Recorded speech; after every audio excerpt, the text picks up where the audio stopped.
and let's rock and roll. Thank you. You're welcome.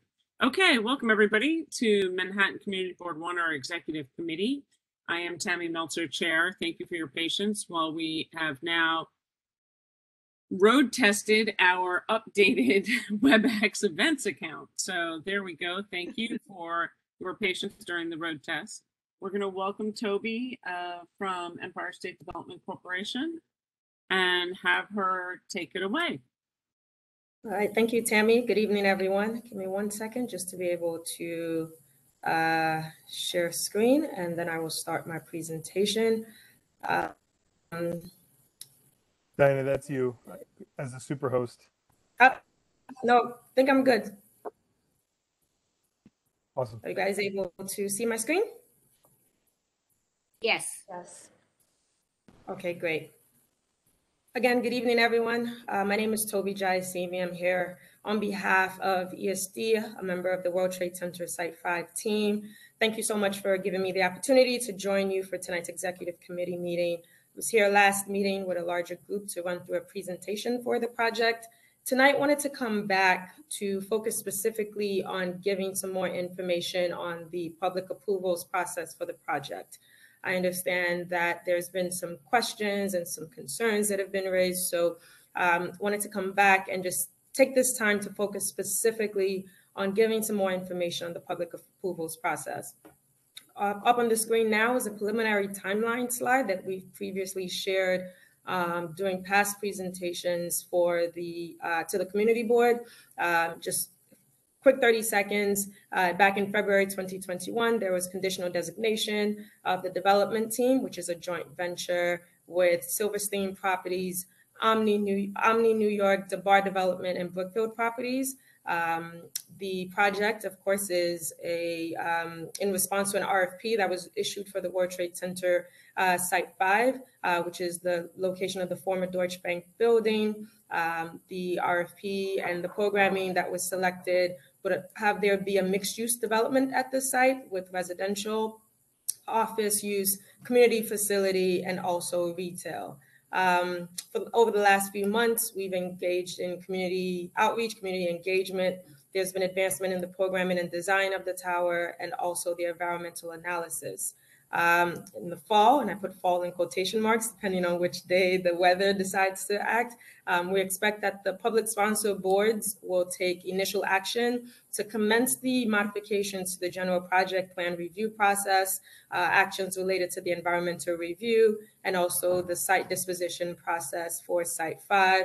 And then there'd be public hearings and a comment period.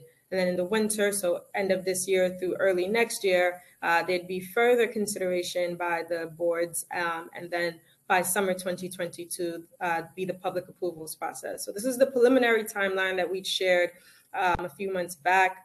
Coming back to just give a little bit more detail on that, and happy to answer any questions, again, specific to the public approvals process. So the LMDC and ESD boards, and just to give folks some context, I'm hoping not to use too many acronyms tonight. LMDC is the Lower Manhattan Development Corporation, and ESD is Empire State Development.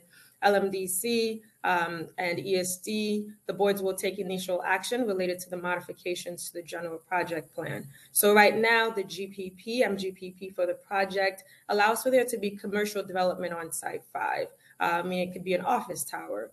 But with the conditionally designated development team and the programming that's been selected, the idea is for it to be residential use at the tower. And in doing so, we need to modify what the current general project plan is. As a result of that, I'll talk a little bit about this. With the modifications to the general project plan, there's an environmental review that's been conducted according to state and federal guidelines. So that's where you see SECRA and NEPA. And there's also the site disposition process that would need to commence with LMDC transferring the site to ESD, ESD acquiring the site and then entering, of course, into a long-term lease with the development team. After those board actions, there would then be a notice that would be issued with regards to collecting public comment on the environmental review for the project. There'd also be a second floodplain notice that would be issued. I understand that there were some concerns when there was an initial floodplain notice that was issued for the project a few weeks ago. Please note that that notice, again, was specific to the specific to the fact that the project is located within a floodplain, and according to federal guidelines, the notice had to be issued in advance of us. It was an administrative action that needed to be taken, the first of many steps, and I hope to continue to detail some of that for you tonight. After the notice with regards to issuing and collecting public comment, there'd also be a 30-day notice with regards to the public hearing. And during that public hearing, the details of which will be distributed once available, there will be the opportunity for folks to provide public comment on the proposed modifications to the general project plan and also the property transfers, as I'd referenced earlier, between LMDC and ESD. As part of this process, please note that the MGPP will be distributed to the relevant bodies and also publicly distributed, as well as posted online on LMDC's website. So the mayor, the chair of the planning commission, of course, this reputable community board, city clerk, elected officials, and various other public entities will receive copies of the MGPP and the relevant documents related to the action. We will, of course, through this process, continue public engagement and community outreach efforts, meaning this won't be the last time that I'd come before you to speak about the World Trade Center Site 5 project. As we continue this, of course, there'll be time in which we consider all of the public comments that were received on the items that I'd noted earlier. And then all of those public comments would be considered. There'd also be, because ESD is a public authority and we have to operate according to the rules that govern ESD, we would issue an explanatory statement related to the project, and that's required by the Public Authorities Accountability Act. After this process, which I anticipate will be sometime in late winter, I guess, or early 2022, we'd return to the LMDC and ESD boards for consideration of the public comments and also actions on the final proposed modifications to the general project plan, the environmental findings, and of course, the site transfer. Both board meetings for LMDC and ESD boards are public meetings. They're open meetings subject to the open meetings law, so that information for the boards will be, of course, posted on the respective websites and, of course, shared with the public. After that process is done, there will be an application that's also submitted to the Public Authorities Control Board, PACB, regarding the proposed project. And then after ESD is done, ESD and LMDC have done all of their necessary meetings and public approvals, there would also be a public meeting that is held by PACB to consider the application. Just wanted to note also that as part of this and the details that, of course, we'd be discussing once the board takes the action, there's an environmental assessment that is being put together for the project. And so, as I'd mentioned earlier, the currently approved plan for the site, which allows for commercial development, was studied under the final generic environmental impact statement, the FGEIS, which was done in 2004. This site and the proposed amendment to allow for there to be residential development at this site is being analyzed under the National Environmental Policy Act, which is NEPA on the federal level, and also the State Environmental Quality Review Act, SEQA, on the state level.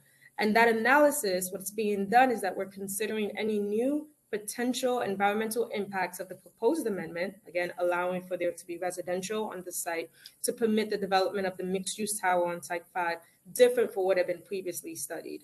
The environmental assessment analyzes the proposed changes of use in various categories. Again, all of this are required according to the federal and state guidelines that I had noted earlier. And the chapters include analysis of shadows, hazardous materials, air quality, natural resources, and traffic.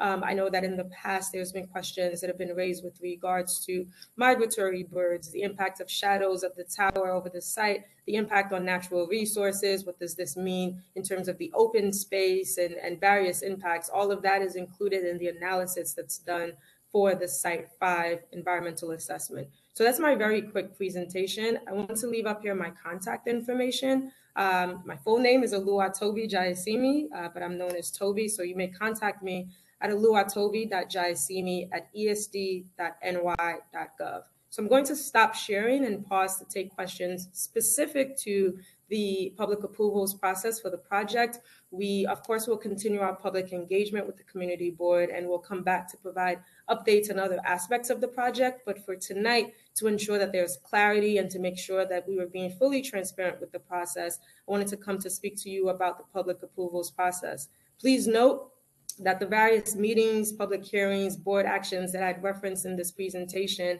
I don't have the details for the specific dates as well, but we are committed to sharing that information as it becomes available. So I'll pause now to take questions as the board chair sees fit.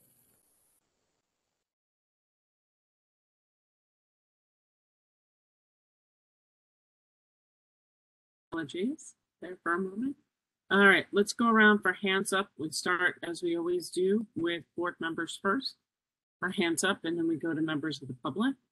So I am looking, I know that there are members of the public with their hand up, but they must wait until we get to the board first. So anybody from... I'm sorry, I can't find the hands up thing. It's part of the frustration here of the evening getting on. I'm sorry. I just have one question. Alice, let me help everybody so everybody knows. When you take a look at your screen, you should see a smiley face on the bottom row. Oh, you have your mute, your video, your share. Under the smiley face, if you click on that, is a whole series of reactions as well as hand raise. So for anybody else, Alice has now seen that. Perfect. Let's get Diana or Lucian, whoever is sharing. Thank you very much for showing that. It's on the very bottom. Perfect. All righty. So Alice will go first, and then anybody else who would like to speak, please hands up. Thank you, Alice. Go for it. Thanks, Toby. It was a helpful presentation. As you know, we were caught very much unaware about the floodplain situation, and it would be really swell if we could get, as you were pointing out, that information a lot earlier so we can allow the public to really engage on whatever may be of interest. We barely had enough time, although I know that we are submitting or did submit a letter in time for your deadline, which was pretty quickly upon us. So I just want to reiterate the importance of that. I'm running that Environmental Protection Committee. It would be really helpful to have that. And additionally, I'm really glad to hear that this is not being based on the flood notes or the environmental impact statement from 2004. A great deal has changed, and I assume that will all be indicated in the upcoming reports that you mentioned. So that's good news. Thanks. Thank you, Alice. Okay. Moving along, let's see, anybody else from the board? I see Mimi waving at me, but I'm not sure if that's just her hands on her sleeves. Okay. That's a definite no. All right, Alice, if you don't mind taking your hand down. Anybody else have hands up or have not been able to put hands up who have questions? Okay, moving on. I will save mine to the end to see if public has. I see Todd Fine who has his hand up, and I know Victoria also would like to ask a question. So would you please unmute Todd Fine, and then we'll go to Victoria after. Todd Fine. I'm with the Coalition for 100% Affordable Housing at 5 World Trade Center. So we had a meeting of the Land Use Committee, I believe about 5 to 6 months ago now. And we were asked to submit questions from the public because the public comment was curtailed. And one of my questions was, can you delineate the public approvals process? And it still hasn't been answered in writing, along with a host of other questions that CB1 asked me to submit. And for the life of me, I cannot understand how we can continually have Empire State Development back at these meetings, continue the CAC process when they refuse to answer questions in writing that Community Board 1 asked me to submit. How is that fair to the public? How is that a good process? I'm beyond myself. And in particular, you know, the only reason we even found out about the floodplain is because I'm obsessively checking their website because I'm afraid that they will have a board meeting scheduled to pass a modified plan, which is actually in the current situation is basically, you know, we have basically all of our local politicians who oppose this plan, and yet they're still threatening to move forward. I don't think that's appropriate either. I think they need to go back to the table and rethink this plan, which, by the way, I want to emphasize, misled Community Board 1 from the start when they were told that a residential bid would result in a sale, which meant that Community Board 1 would potentially be involved in the disposition of hundreds of millions of dollars of funding. And now none of the benefits are going to go to Community Board 1 besides whatever's in their community facility, which is a total misleading, again, in the disrespect of this community board. So I would like to insist again that all these questions that we submitted be answered in writing. Thank you. Thank you. I'm going to take what Todd said and turn some of it into a question, Toby, because I didn't hear a question asked. I think potentially one of the questions that Mr. Fine is, correct me if I'm wrong, of the slide that you put up with the potential fall and winter, are there specific dates that you can tailor to answer the questions of the public process? For example, if you shared the screen again and it was listed as fall, would you at least be able to delineate the information that says that would be before December 21st, or early winter is definitely after January 1, before March 1st? Something that gives the community target zone so they know when to expect the information and we are not caught off guard. That's my first of three as I'm trying to sketch out what Todd has said. Sure. So to answer your first question, Tammy, at this time, I'm not able to specifically delineate when the meetings will be held or to give an estimate. And I hesitate to do that partly because the board meetings that I've referenced, the ESD board meeting in particular, is scheduled on usually the third Thursday of each month. And World Trade Center Site 5 would be one of the various items on the agenda. Once we can confirm when it is that the board action for World Trade Center Site 5 will be listed, I will of course be sure to share that information, but I hesitate to confirm details that I don't have the jurisdiction over determining when the board action will occur. But you do have a commitment from us to be able to share information and to notice you of when that information is confirmed. Do you have an idea in terms of what the notification to public is on that? So the second part of Todd's note was, his feedback, as I understand it, and Lucian, please feel free to unmute Todd at this point, is the frustration with not finding things out on a timely basis. So the question, I guess, is what is the required notification for public engagement would potentially the board meetings be posted on a Friday for the following Monday? Sure. So usually for our board meetings, the materials are usually posted, I believe, a week in advance of each board meeting. We understand that there are some concerns with regards to giving the public sufficient time to be able to review the materials. And so that's part of the reason why I'm not able at this time to confirm the details of when the board actions would occur, because we're taking all of your feedback into consideration. As it relates to the early floodplain notice, it was posted on LMDC's website, posted in the newspaper, and also distributed to various public entities as required by the federal guidelines for issuing the notice. So the attempt wasn't to in any way not be transparent or to be secretive with how the information was distributed. We do function as a governmental entity and we have to go by the process that's required for us regarding this notice. But please note that even me being here tonight to walk through this process with you guys without having the full details is our attempt to, again, continue the dialogue to ensure that you have the information and are aware of the process.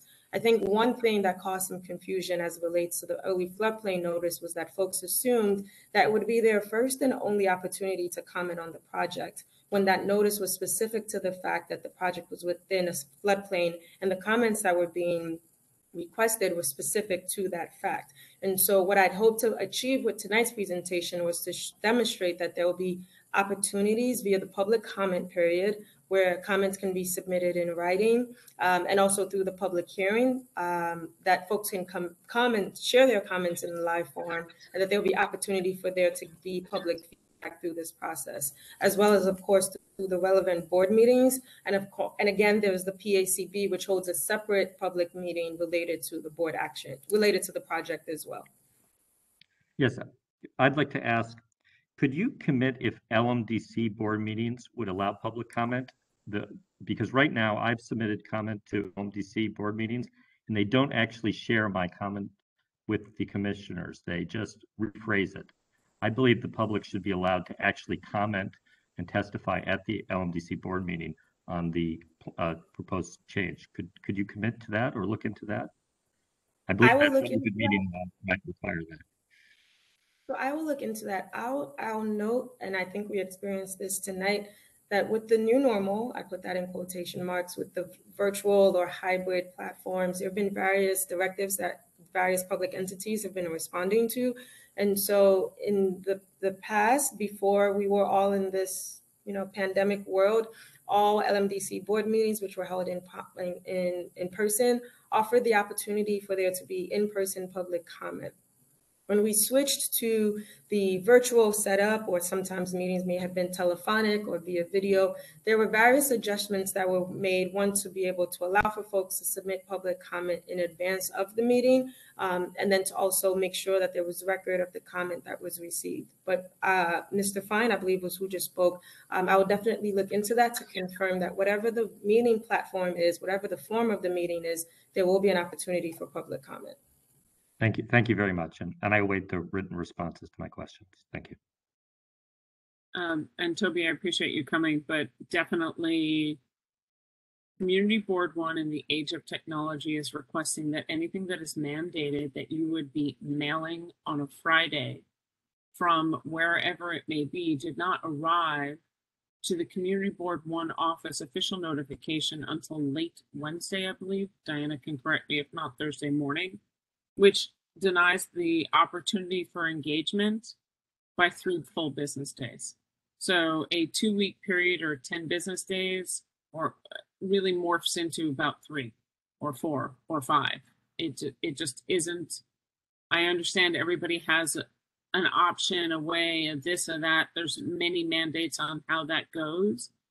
The part that was most disheartening was that we were together on a Wednesday and public notice went out Friday.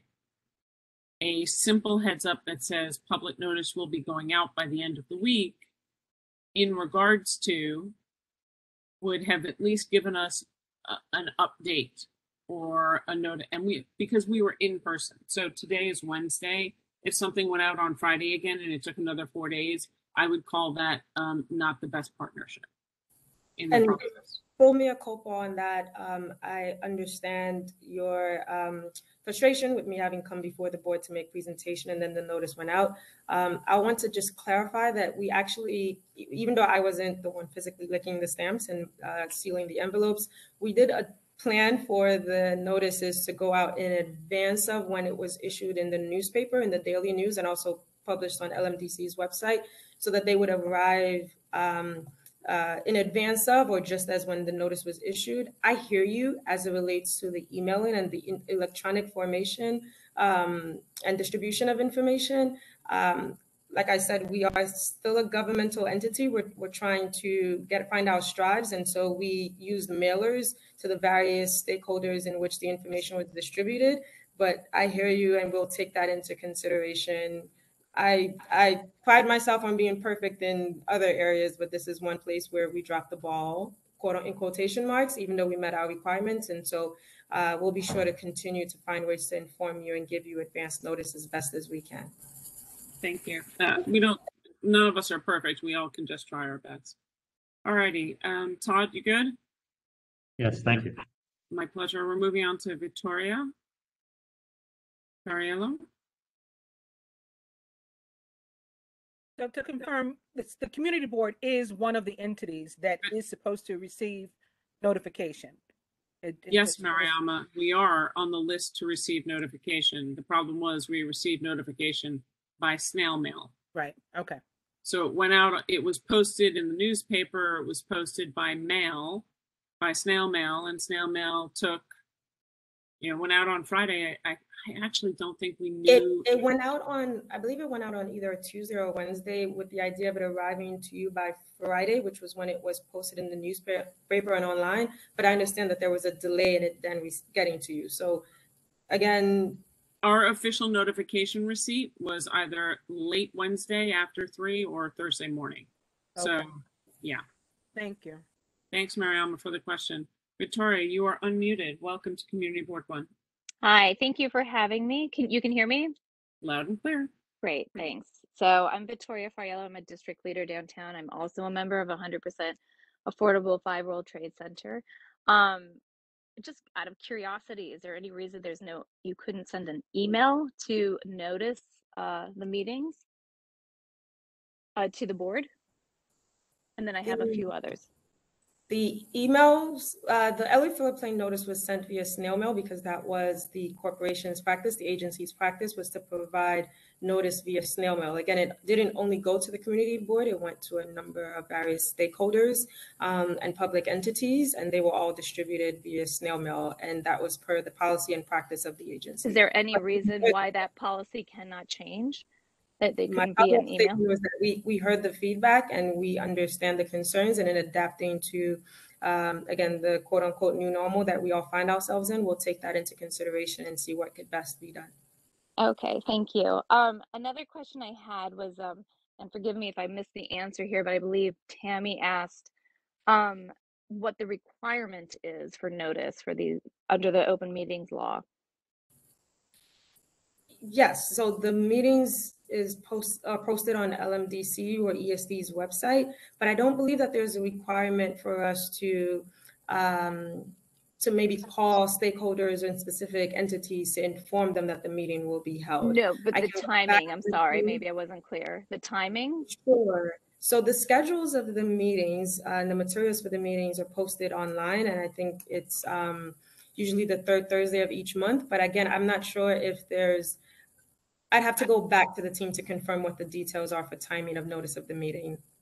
Okay, that would be really helpful. And finally, forgive me for my ignorance here.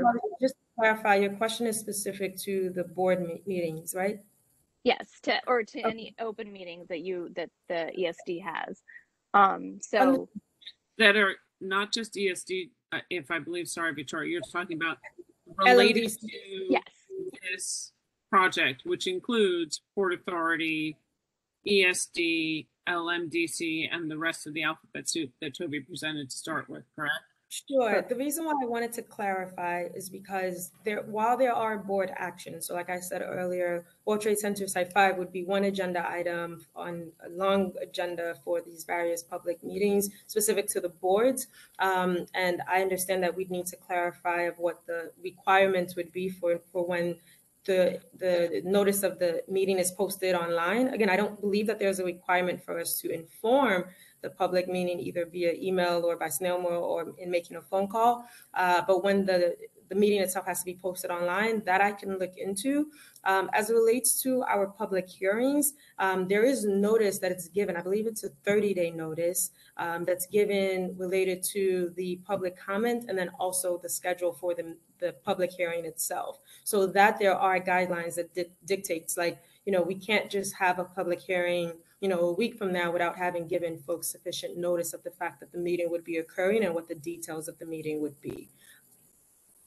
Okay, thank you. So another question I had was regarding the CAC, the Community Advisory Council, and is it still functioning? Is it still, are there still meetings, and what role will it play going forward?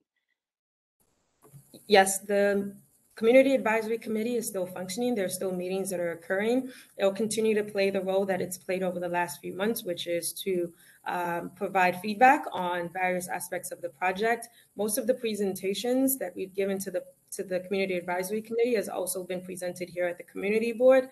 The CAC isn't unique to World Trade Center Site 5. There are various Community Advisory Committees that are established for other projects across the state. Okay, and so it will continue to meet, and how often do you meet with them? Right now, the community advisory meetings, I believe, are monthly, but we adjust the schedule either based on various scheduling conflicts for either the public sponsor team, the project team, or sometimes we also accommodate for if we are not able to get a strong turnout from the community advisory committee members themselves.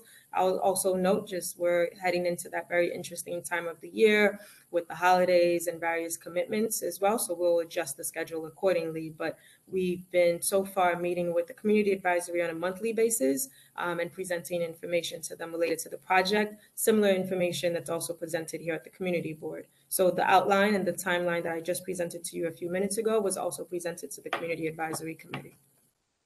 Great, thank you. And so my final question is, I know that there are people who have received numbers from the ESD regarding the cost of construction and the cost of units or estimates. And I'm wondering when that will be made public. To my knowledge, such information has not been provided to anyone. So I'm not too sure what the source of information of that was. I can go back to the team to verify, but I don't believe any financial details of the project has been released. I'll note that part of that reason, because I believe this question has come up a few times, is that I mentioned earlier that the development team is conditionally designated and the proposed program was in response to an RFP. So because we are a governmental entity, we're still within an open procurement, and there are various procurement guidelines and legal requirements that would govern the way in which we would transmit information related to the project. So we have to be very careful with that and to make sure that we aren't violating any of the regulations related to the procurement for the project. So if there has been information that has been distributed, I will have to go back to confirm that and to ensure that it was done appropriately. Thank you. Anything else, Victoria? No, I think that's fine for now. Thank you. Thank you, Victoria. Alrighty. I don't see any. Oh, Jill Goodkind. Hi. Yeah. Hi, and thank you, Toby, for coming, and I really appreciate your time. So what I'm going to say is not a reflection at all on you, but I cannot help but feel there's a certain, I'm going to use the word disingenuous approach to these notifications, in the sense that EDS follows, Port Authority follows the letter of the rule of who they have to notify, but doesn't take into consideration the underlying meaning, which is to notify the stakeholders. Putting an ad in the New York Daily News, which I don't know how well read it is, or that anyone would know to see that, where you can have the Tribeca online newsletters. There's a lot of local publications where you would actually reach stakeholders. So when you say, yeah, we put it in the newspaper, I can't imagine that the stakeholder, any stakeholder could actually have seen that. I even think, and I won't swear to this, that the date for the floodplain comments started, maybe it was October 1st, but the posting didn't even go up until the 4th. You know, using snail mail, and I could be wrong on that, but I recall that, using snail mail, but not reaching out, and this has been gone over, so I don't need to beat a dead horse with this, but obviously is following the letter of the rule, but not the heart, not the meaning. And so my question to you is, I know you're going to look into email, but can you also look into local publications for notification? And if you need help with that, I'm happy to help. I know anyone on the community board can give you a list as well. So the question is, would you be able to look into that? Jill, thank you for that recommendation. That's actually something that I will take back to the team just to see what, if any, local publications we can consider as it relates to the notice for our project. So thank you for that recommendation. I've specifically noted the Tribeca online newsletter, but I'll also look up other local distributions as well. Thank you. And then the second part also goes to transparency. What I've noticed, for instance, with the Port Authority board meetings is that you get very little notice before the meeting is going to be held. And not only that, they're supposed to be public meetings, but the only way I have found to participate is to send in advance a video comment not relating to the topic being discussed at the Port Authority meeting. And there's a window that closes, I think, a full day and a half before the meeting even takes place.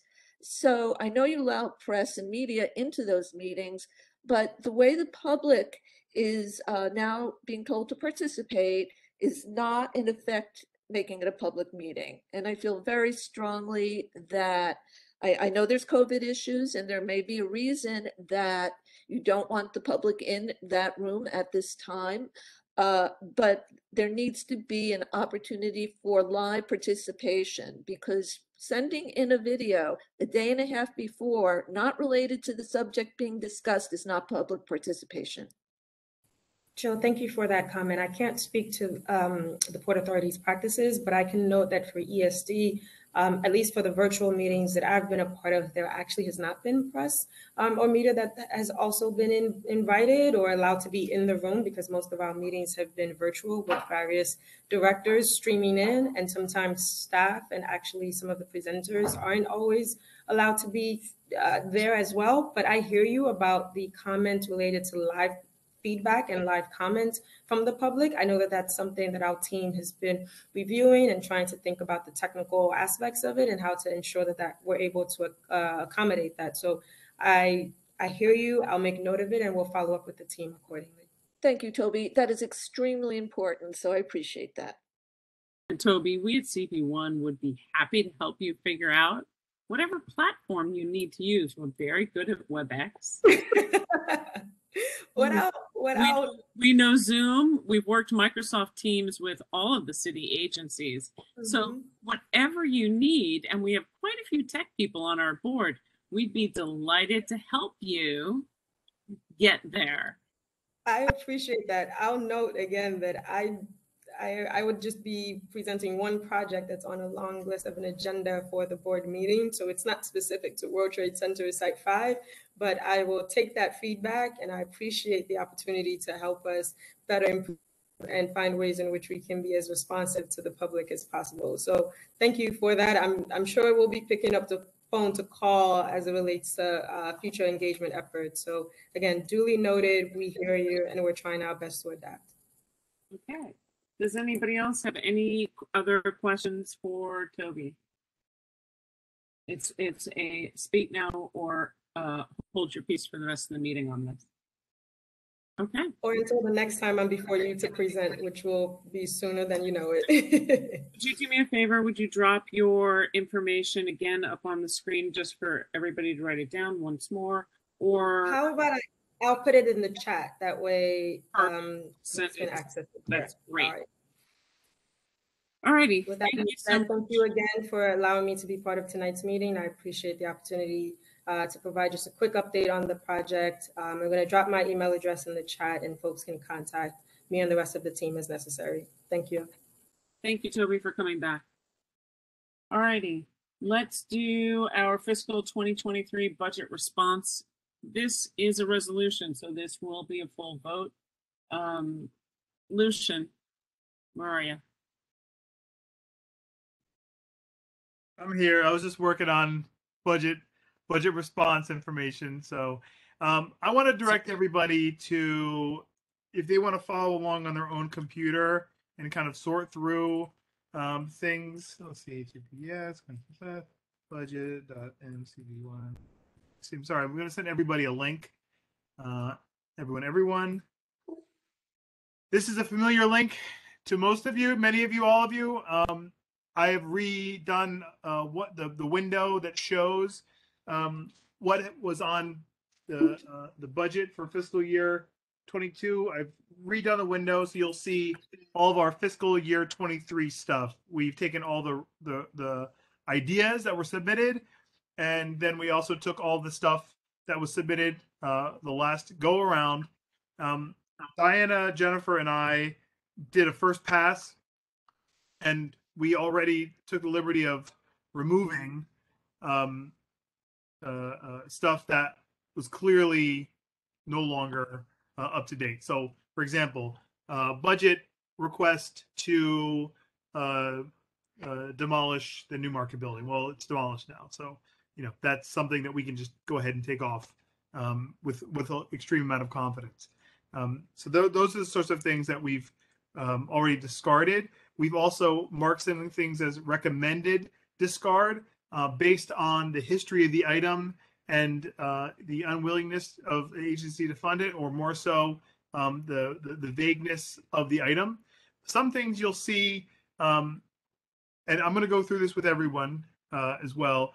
But I just want to do one quick run through. I'm also going to share my screen here. And I just, while he's getting himself set up, I want to remind everybody there's 141 lines on there. This is not something that I hope to have to go through with. Unfortunately, we have to go through it all. That's what we do. Yeah. And I think the best expression is all the work that we do on the community board. It's great to pass a resolution, but what we need is the money behind it to get it done. So when we talk about, yay, we've advocated, this is the end of the loop to getting stuff done. Yeah, and you know, Tammy and I've talked a lot about the strategy behind adding some extra weight to getting these things enacted. You know, in previous years, we've taken a very passive approach. We would, you know, do our duty in submitting these, but in future years, especially with the changing of the guard and the council, we're going to make sure that it's a yearly tradition to sit with our council member and borough president and other elected officials that have sway over this and go through all of our budget requests and make sure they know that we're expecting them to deliver on these items. So to do that, to really give us the firepower to do that, we have to make sure that the city budget items really reflect budget type things. There's some items here that are certainly things that we want, but may be better expressed as a policy request. And so we've already gone through and marked a couple of these as, you know, these can be a 2022 policy priority for the board, just as a way to acknowledge it's an extremely important item, but maybe an item that isn't best served as a budget item, because it has to be something that's specific enough we can describe a program where money goes in. It can't be something amorphous or vague, like, you know, somebody should really do something about rats. Well, yes, we have something like that, but it really would be more effective if we said expand some certain rat program that we know about, that we've talked about, you know. So those are the sorts of things that we want to keep every year, make a little tighter, because it's going to, you know, yield more results in not having the agency say, like, too broad, too vague, we don't know where you want to do this, sorry, next year.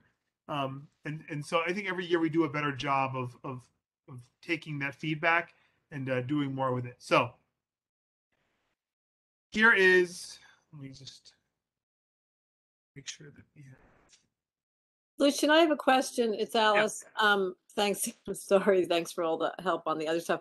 I'm just curious. I thought I read somewhere that there were to be selected 40 capital projects and 25 expense requests only. Is that something that is no longer part of the city's consideration? I thought I read that in one of these documents, and just curious about that. Yeah, I mean, it's part of, we always have too many. We always have too many. They always ask us to narrow it down, and we always end up having more, and we always end up submitting everything. So it's not a new issue that we've.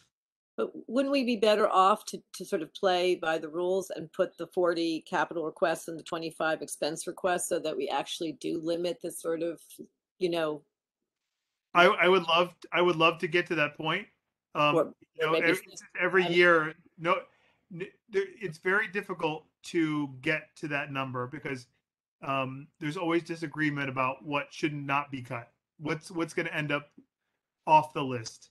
I would love to fit within that cap, but well, maybe somewhere between 40 and 140. Yeah, I mean, we've to be sure, so if you'll go through these with us right now, you'll see that there's a good number that we've recommended to be discarded, because every year we want to get closer to falling under that cap. So I can start with that if you want. Yeah, so and how you, I'm sorry, and also just to give us a little sense of how you're prioritizing this. Is this a vote, or, I mean, how do you know, I think it's the priorities just we end up doing on the staff level. And the reason is that this process is too difficult as it is to just get items refreshed and culled down to what we really want. We would really ask before we have a discussion about prioritizing for everyone to really read through all the previous year's fiscal needs documents that we put together in order to have a really good conversation about rankings. But ultimately, I don't believe that the rankings even do anything. I think they only serve to distract people, because it's better to have coherent budget requests than have incoherent requests ranked a certain way, because then we just don't get what we want if they're not tight. Thanks. Yeah. Okay, so I can start with the recommended discard list. I can show you a couple of our discard immediately pile. It's all up to you all. If you go to budget.mcb1.gov, or I'm sorry, budget.mcb1.nyc, you can sort through the list however you wish. You can group any way you wish. I have these fields grouped first by what our recommendation is, then by agency, and then by type. So you can change that however you want. Ultimately, there's still a lot to go through. My recommendation is that we go through the ones that the staff had noted as the exec committee should decide what to do with these. Correct. Let's do that first. So I want to be a little bit more efficient. So. And largely, if it says exec decides, that means we've looked at it and we think it's in a pretty good shape just to move through and give it a shot. I think the board's pretty savvy. I think the people on the executive committee can make fast decisions. I'm going to say, I know Betty had her hand up before, but I'm going to say that I'm not going to, if you have something to say, we're going to do a jump in. Otherwise, not hearing any objections, once he reads it out, we're going to claim it's crossed out, right? So, Lucian, take it. Question, Tammy, is this organized the way the report is the actual statement where you have it under youth education and child welfare, home and healthcare and human services, or is this just through departments? How is this organized? Well, I'm only showing you a couple of our many fields. You see there's 43 hidden fields here. We have it set by agency. We have all the different agency responses through the years that since we've been keeping it on this database. I can show you. This is kind of more information in like the fire hose, but we've got a good amount of information here, and that's also more information available if you go to the budget website as well. We tried to leave more information on there. I just had it sorted to be able to kind of go through by staff response category. But we can go through any way you want. Well, I don't know. I just think the way that the report itself is written, at least in 2021, the report is, the report's categorized and they have a couple different classes, like public health, safety, transportation.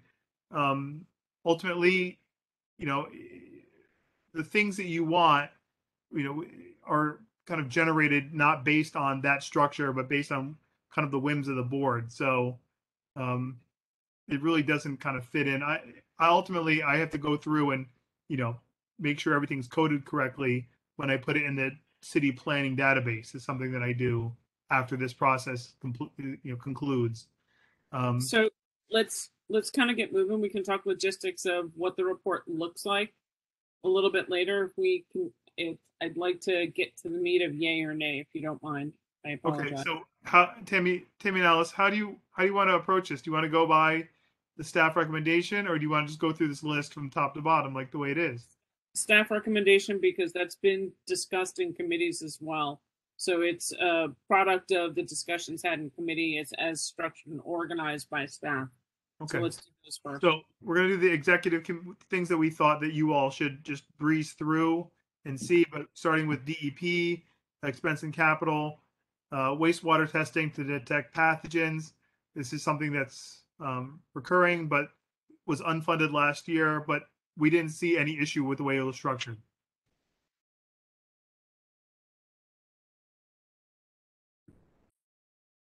Take it away. Okay. Comprehensive integrated long-term resiliency infrastructure. This one I'll open just so it's a little easier to see. Plan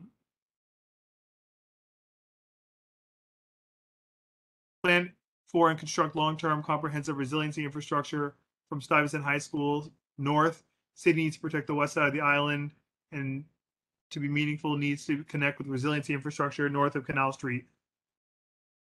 Now, the problem is we have something that is north of Stuyvesant that goes up a couple blocks. It just doesn't go far enough. So we can either, we have to double check to see if it's in the budget to ask from the top of the Northern Battery Park City plan, you know, further north, which I believe is in there. So I think this one is redundant. But I leave that to Diana to opine and comment. Because Alice, it was well talked about in EPC. And also the resiliency up to Northmore, which I think it really goes to, right, Tammy and Alice? That's all being paid for by the Battery Park City Authority, not the city.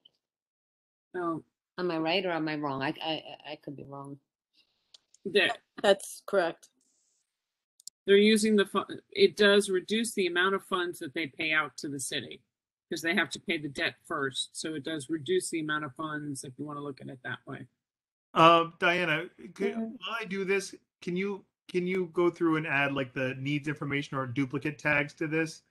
But it sounds like you are maybe leaning to discarding this or making this just a policy priority.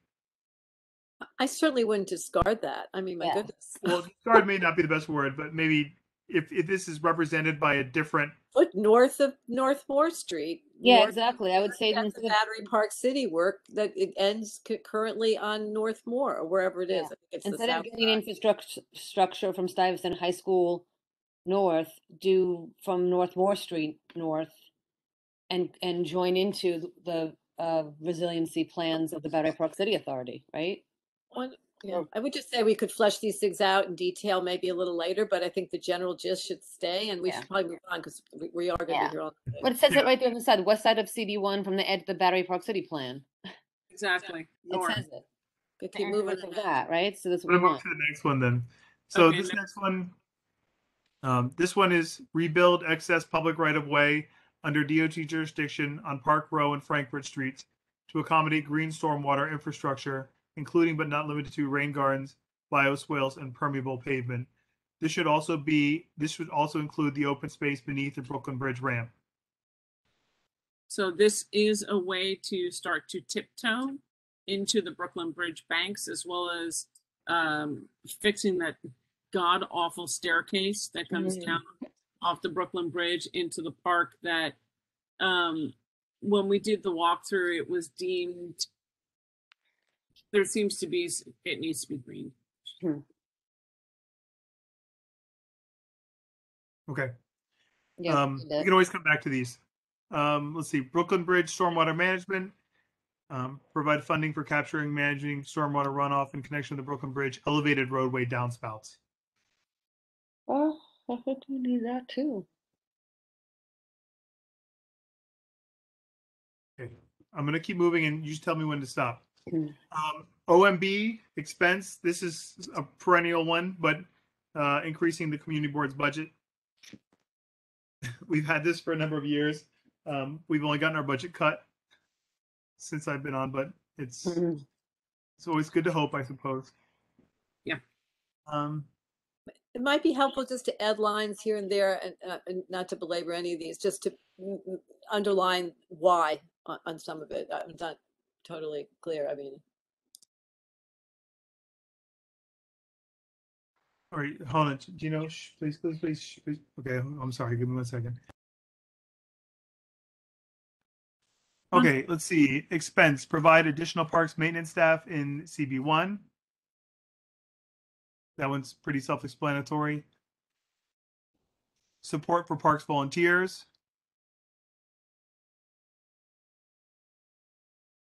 Capital, Bluestone Pathways and City Hall Park. Reconstruct or upgrade a park amenity that is rebuild comfort station and park office in the Battery. They did that. That should come off, I believe.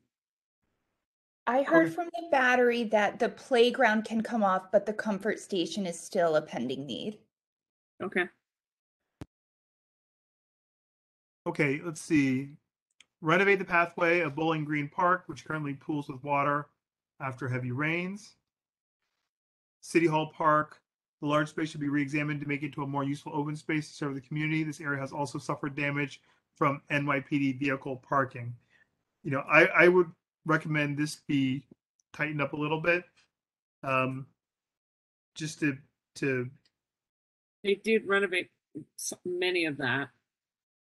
If you remember, after in the middle of COVID, they redid much of that space. How about something like more of the lawn areas should be open to the public? I don't know if that's a budget matter, but Could be, because it could, we don't know. That's not a bad idea. so I'm down with that. Let's make that modification. Yes, because it needs maintenance. Make that modification. okay, Exactly. thank you. Yeah.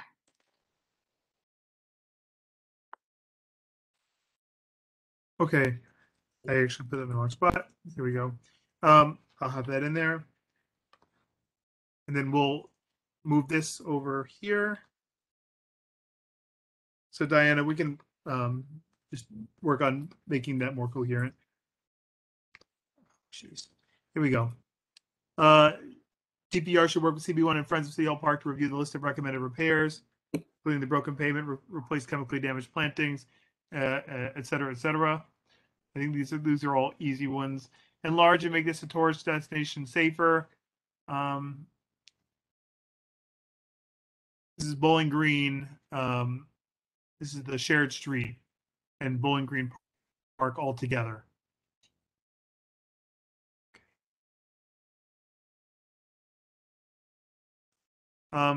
Moving down, continued support, reconstruct playground in the Battery. So is this project fully complete, or is it Yes, just it currently can come funded? off. Lucian. I was just speaking with Maury Price about that today, and that one can come off. All right, we're Okay. gonna pull that off. Almost done. It's almost done. It It's, hopefully next month. yeah. I think she Okay. talked about an opening we're going to be invited to. Okay. Okay, all right. Yes. That's it great should news. open by Thanksgiving. Some newer items, City Hall Park gas lights. We just talked about this last month. So this is the associated funding item for that. Finn Square expansion, pretty self-explanatory, same as the Duane Park expansion. For both of these, we're looking for capital funds. Governor's Island athletic fields. I'm not as familiar with this item, but if someone thinks that this really does it justice, then I'm happy to leave it as it is. If not, people can. I'd like Andrew and Paul to comment on that. They need athletic field upgrades to provide shade and necessary facilities. So I don't think that should come off, but I think it could be better detailed. Andrew? Yeah, Peter, why don't you speak to that if you're on? Well, I see. you can, if you send me or Diana an email of specific upgrades or locations, anything you can share, we'll put it in there. So I'm going to keep going just so we can get through this list. I got that, so I'll follow up. All right, thank you. So NYPL, luckily we're able to discard a couple of items that were completed, such as the New Amsterdam branch, but there's a couple requests that remain. We want to make sure that restore expense funding to keep hours, to increase hours and fortify programming, as well as creating a new East Side library where the population is underserved. Those are, perennial items, but that's just libraries for you. Got to keep fighting that fight. So moving to DOT expense, conduct traffic or parking studies. This is the North Neighborhood Traffic Study. This is Betty. I do not understand this request at all. And I live in North Battery Park City. So there was a request that came through the Battery Park City Committee a long time ago about studying how much more commercial and placards had taken off the streets in the neighborhood in North Battery Park City. How much more parking spaces, right? Right, how much they had taken. But that doesn't make any difference. That's an enforcement issue, so it's not a budget issue. Well, it was about taking a look to see if we could change the parking signage from no. It's already there to not standing anytime, and they park there. I would say that the update that I can share is that I've made one of the other items a little bit more specific, and I'll get to that, about restoring funding for the DOT placard enforcement unit. So that, that could be something that's like a new development that could make this less necessary.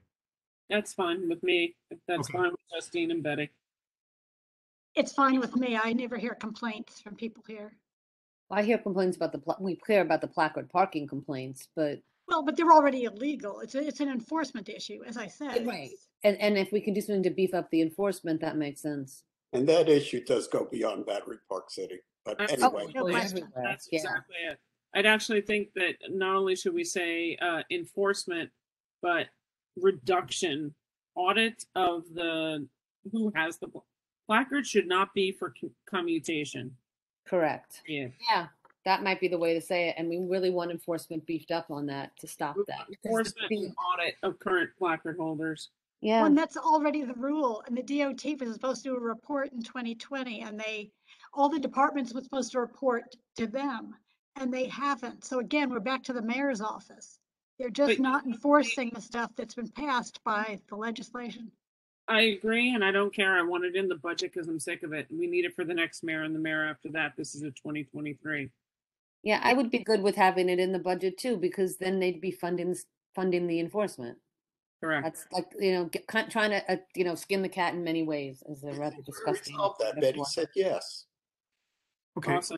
So I'm going to add that in. I'm going to make myself a note here on the side about some language on that. If somebody could email me language, I'm going to keep moving on this. Let's see. Address traffic congestion, provide funding to study the impacts of Holland Tunnel related traffic on Canal Street and Lake Street and ways to mitigate the negative environmental and quality of life impacts. Moving down. I have one yes. kind of around the Holland Tunnel area and addressing or accessing the Holland Tunnel. Not sure if this is in money though, but when you're coming up the West Side Highway and trying to make a right onto Canal Street to get into the Holland Tunnel, it's anybody's guess at any time of the day when you'll be allowed to make that right or not. What can be done to make it clear? Because sometimes the road's blocked and sometimes it's not. And then if you take the chance and you go there, you've added an hour to 2 hours to your trip because you've got to go around the blocks and go around in traffic and everything. It's totally controlled by NYPD based on whatever they've determined is required and necessary. So we can certainly make a request and ask. Maybe for signage or something, like maybe they they've got a light that says, they've got like a light, LED light that says Holland Tunnel ahead or something. They put a sign up and say it's closed. Go, detour, Canal Street access closed. How do you do that when it changes daily? Well, I think, Justine, if you could send me that as an email, I'll forward that to the first precinct and see if they can hook us up with whatever traffic command is making those closures. It may not be NYPD's first precinct traffic division. It could just be like a highway division that's doing that. But we could certainly try to reach out about that. Thank you. Also, can I say that in 2023 capital budget, the DOT has a construction project for that particular area around the Holland Tunnel, as well as Ed Pinkar said they're going to start looking at traffic pedestrian safety on Canal Street. So there's going to be traffic studies done soon there too. Per a CB1 reso. So that's great. That's great news. Pilot education enforcement activities reduce human powered electrically propelled bicycle riding on sidewalks. It's a standing item. Canal Street is long needed. This is the Canal Street study. So that's what Betty was mentioning. Continue funding to complete Tribeca to World Trade Center bike path. That is somewhat done, Betty. Would you say that the recent Church West Broadway work achieved this? I'd actually like to edit that to include, instead of Canal Street to, Canal Street through, to and through World Trade Center campus. Because we had a conversation with DOT about, east-west access along Vesey Street and the potential for bike lanes there. So I don't see why we wouldn't put something in. They still own the streets. Yeah, and Lucian, she said it's World Trade Center campus. I'll put the World Trade Center campus. Yes. Just add the one word. And I have a question. Hit it. I don't know where this, or if it belongs on the budget, but there needs to be some discussion with the city. It's illegal to ride bikes on the sidewalk. We have them on the sidewalk all of the time. There doesn't seem to be any enforcement.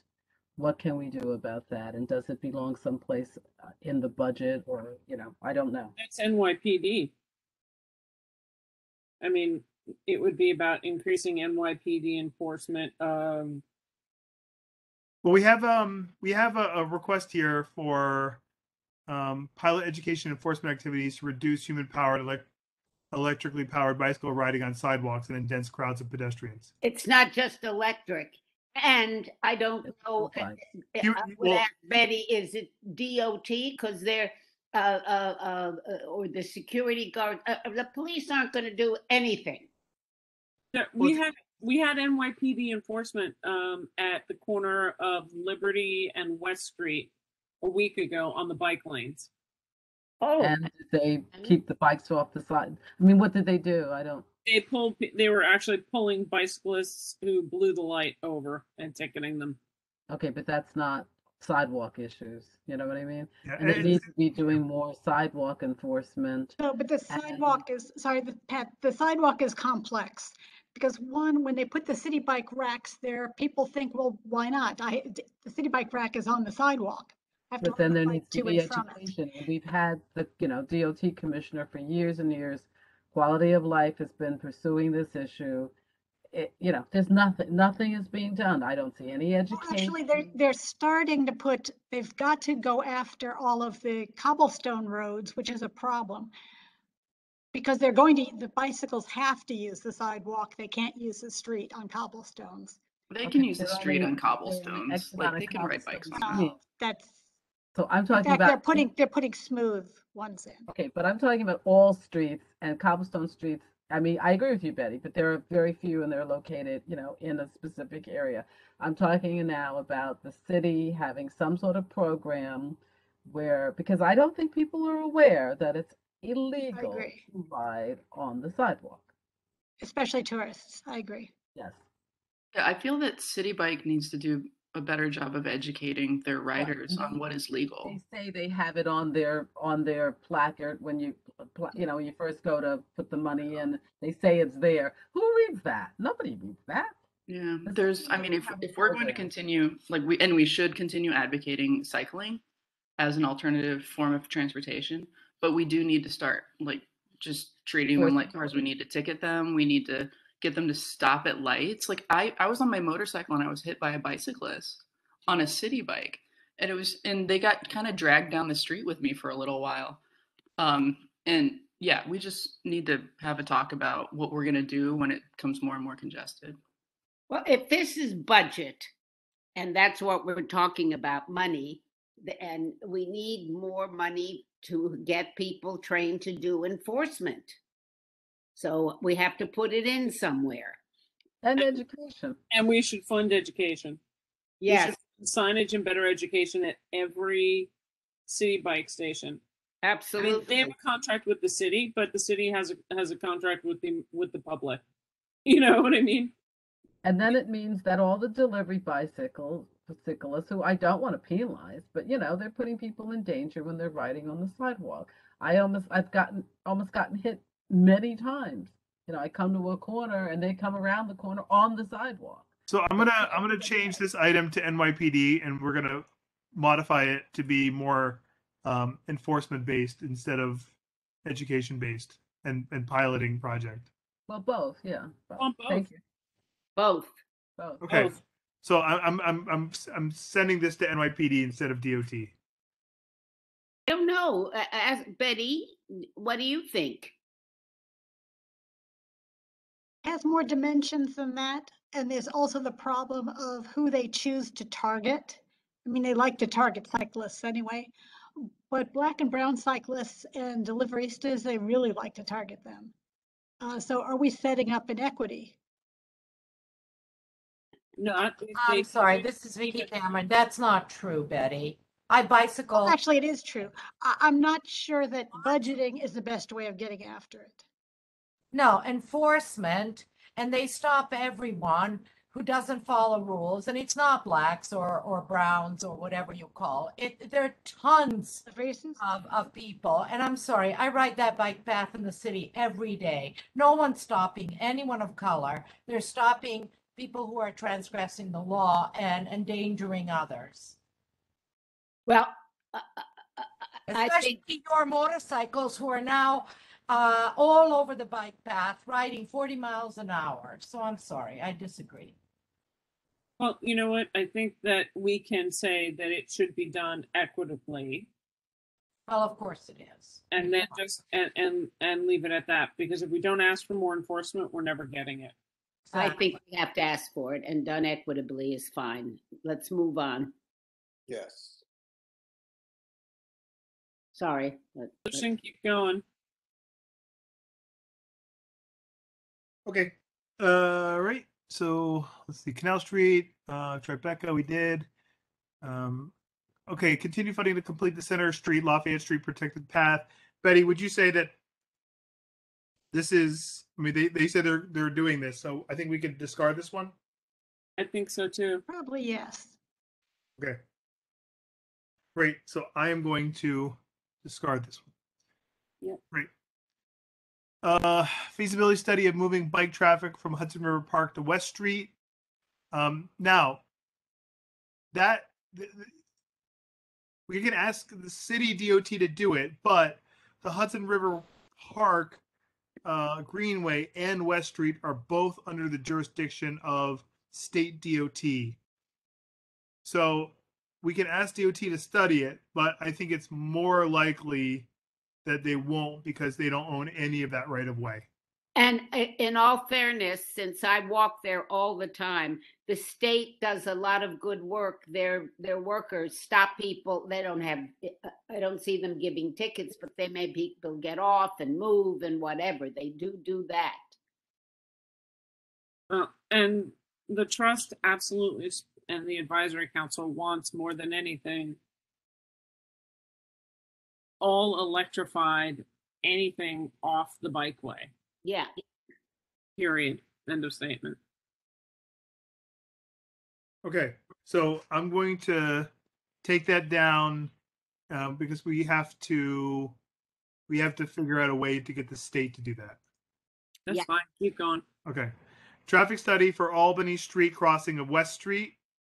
Perform a safety study of the intersection of Albany. I think that's probably should stay. Study left turn from southbound 9A onto Albany Street. That's certainly needs to stay. Yeah.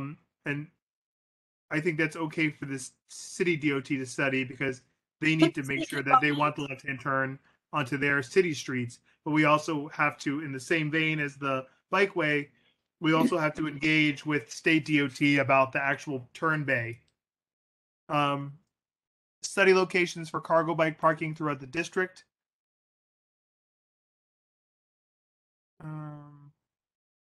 Audit of curbside parking regulations to maximize curb space for a variety of other uses other than agency parking. It's a study. Lucian, sorry, but isn't 28 and 28 and 27 about Albany Street and West Street? Couldn't they be joined together, or are they completely? One is about pedestrian safety because people have been hit crossing the street there. And the other one is about a separate left-hand turn, which has to do with the development over at 5 World Trade and the cross east-west vehicular traffic. Well, I would put them together, but okay. Not just the development at World Trade, it's also for everybody that lives in Greenwich South. Yeah. Right. Let's see. Increased staffing for oversight by DOT for sidewalk roadbed regulations. That's increased staffing for oversight of open restaurants. Yes, here we go. Yeah, dream on, Alice. Okay. Okay, capital. Continue one second, Lucian. I have a sort of random question, which might be a budget request, I guess. I've been thinking about how Google Maps and other mapping software impacts our traffic, and man, I can't remember when Justine mentioned the Canal Street situation. Like Google sends people over to where the cones are like all the time, and then they end up in some sort of nightmare loop. Yeah. Is there some way we can ask for money for a study to figure out how mapping software is impacting our traffic? That's a great idea. I love that. DOT, I know DOT, like they actually work with Waze and all the other big,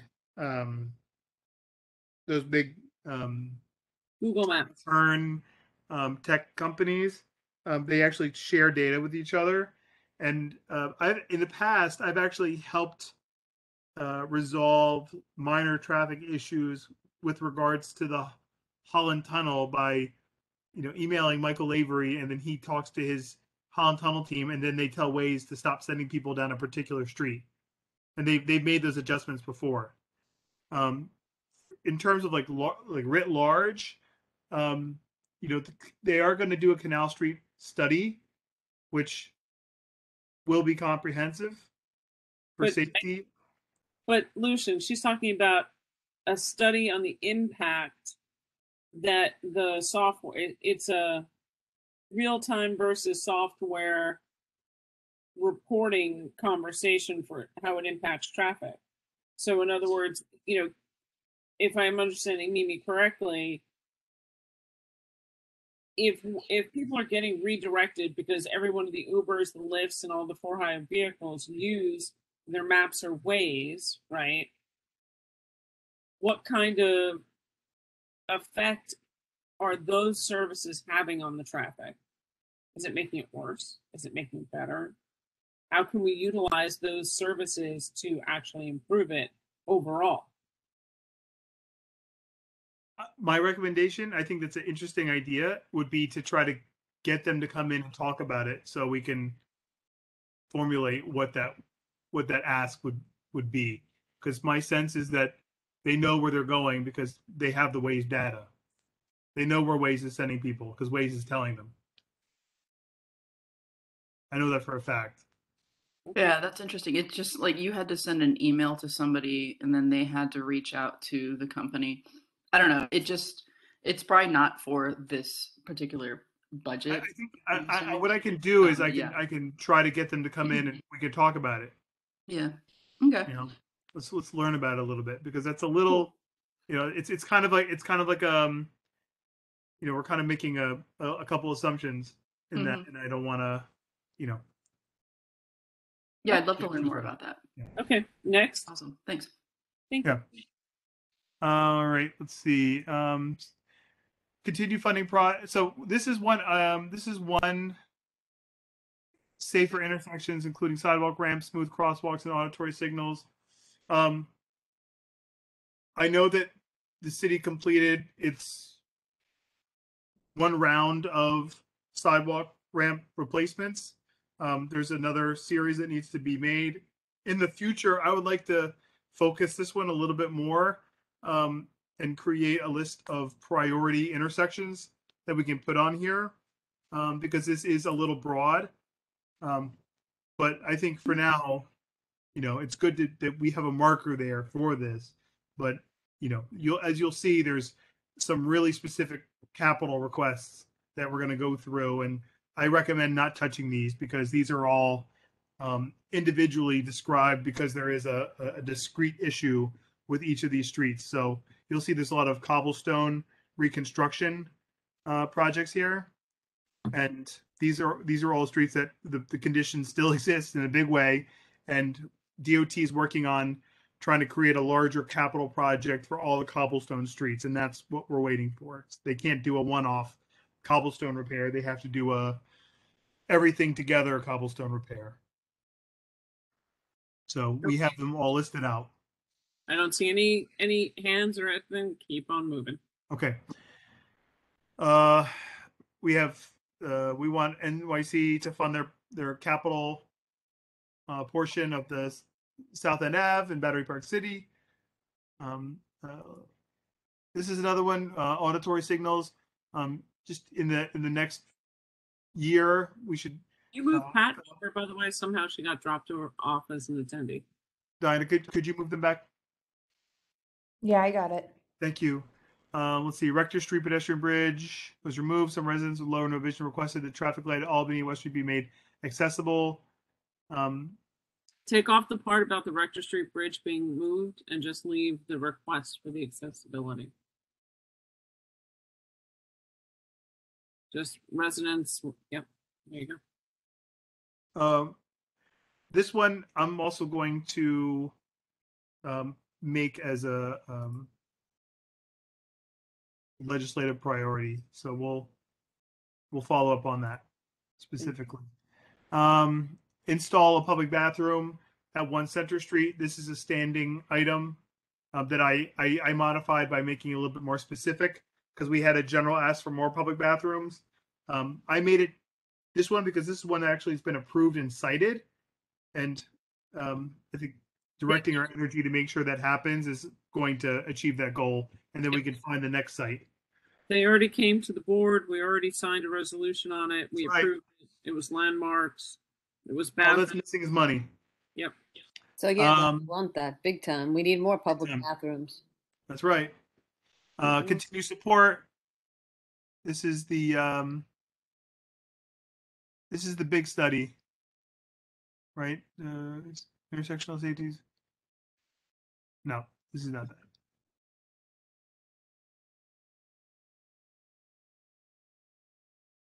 Is this like the right turn lanes down the West Side Highway? Is that what this one is? That is what that used to be, and they're completed. No, Yes. they didn't go far enough south though. They haven't gone below Liberty Street. It would be great if they would. But there's like 3 or 4 intersections that they're going to do, and I think they completed those. But Yes. we are.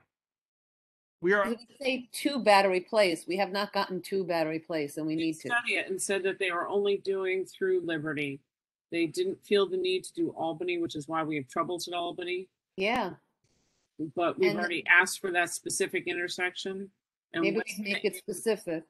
And Well, continued support. The good thing about continued support is I don't think that they really look for a cap on that. So we can hang it on here for 1 more year. Okay. Yeah, because continued support is kind of like a freebie. Pedestrian priority for student and family safety. This is actually Titus School related. This is based on our current resolution. Let me just open this so you.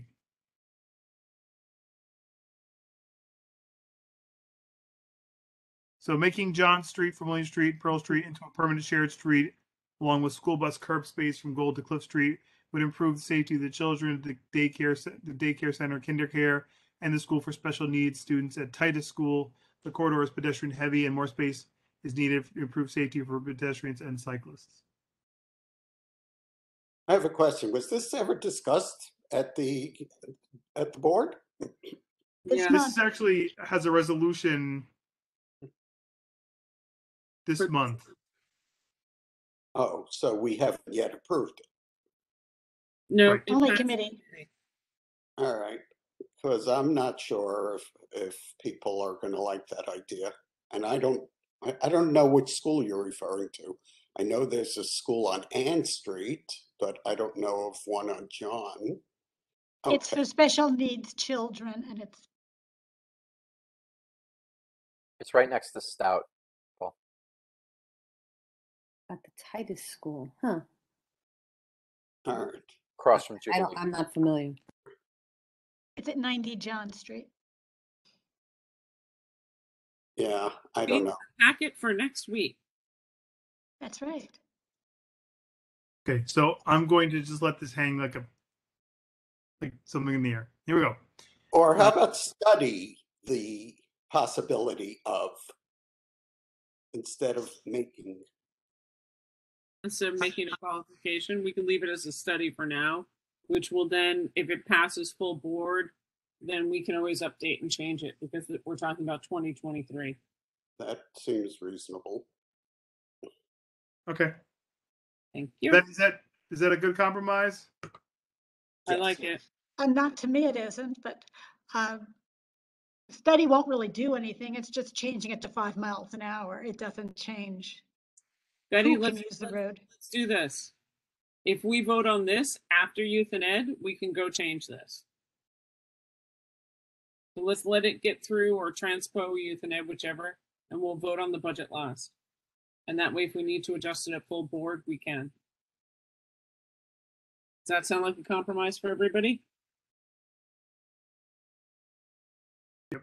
That way you get I to. think that's fair, as long as it's return. fair as pending, right? That's all. All right, let's roll. Okay. Study of development rights transfer in historic South Street Seaport. That one we're leaving as is.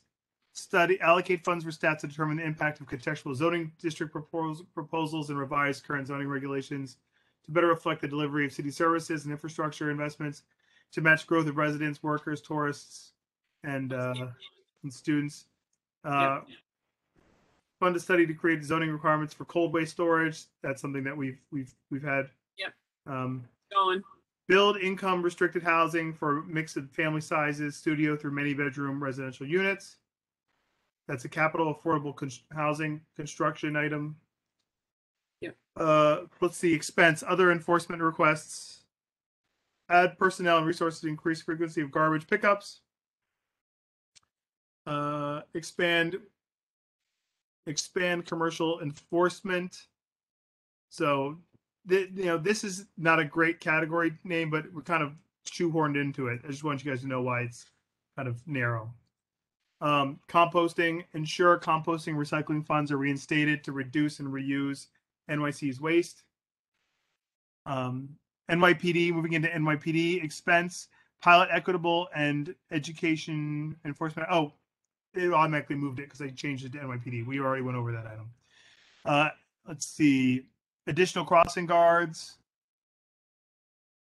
funding, allocate for increased surveillance and law enforcement and non-permitted street encampments. Increase personnel of First Precinct for quality of life issues such as bus enforcement, including double-decker and tour buses, street vendors, crime, traffic enforcement, noise, disruptive bars, etc., etc. Increase hourly rate for crossing guards and provide full-time positions. Expand student Metro Card program to cover full daily. I remember when this was actually a reso out of youth. So that's good back to that. Reduce rat populations. This is one that, never goes away. But, can't not have it. Expand DOHMH Race to Justice program to all city agencies. These, I am curious as to what happened this last fiscal year with these.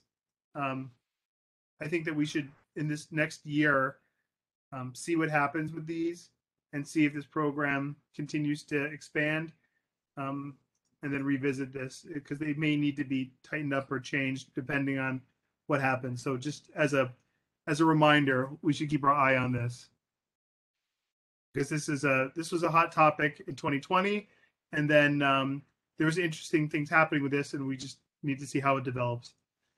Provide programs for homeless veterans. Assess state of piers, docks, and bulkheads.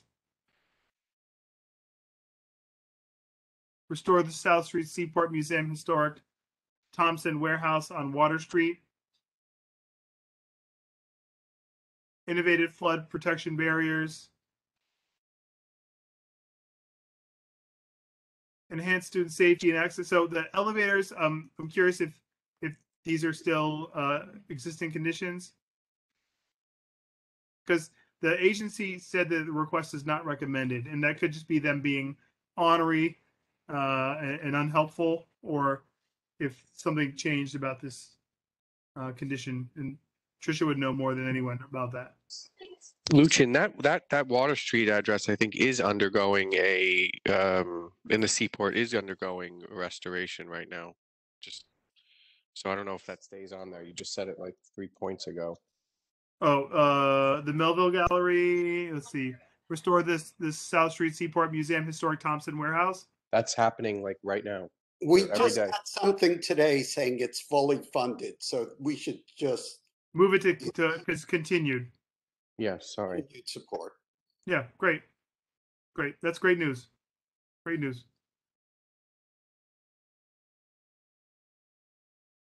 Okay, perfect. So these three schools that are in commercial buildings with elevator issues. Is Tricia still on? Tricia, I cannot see Tricia any longer.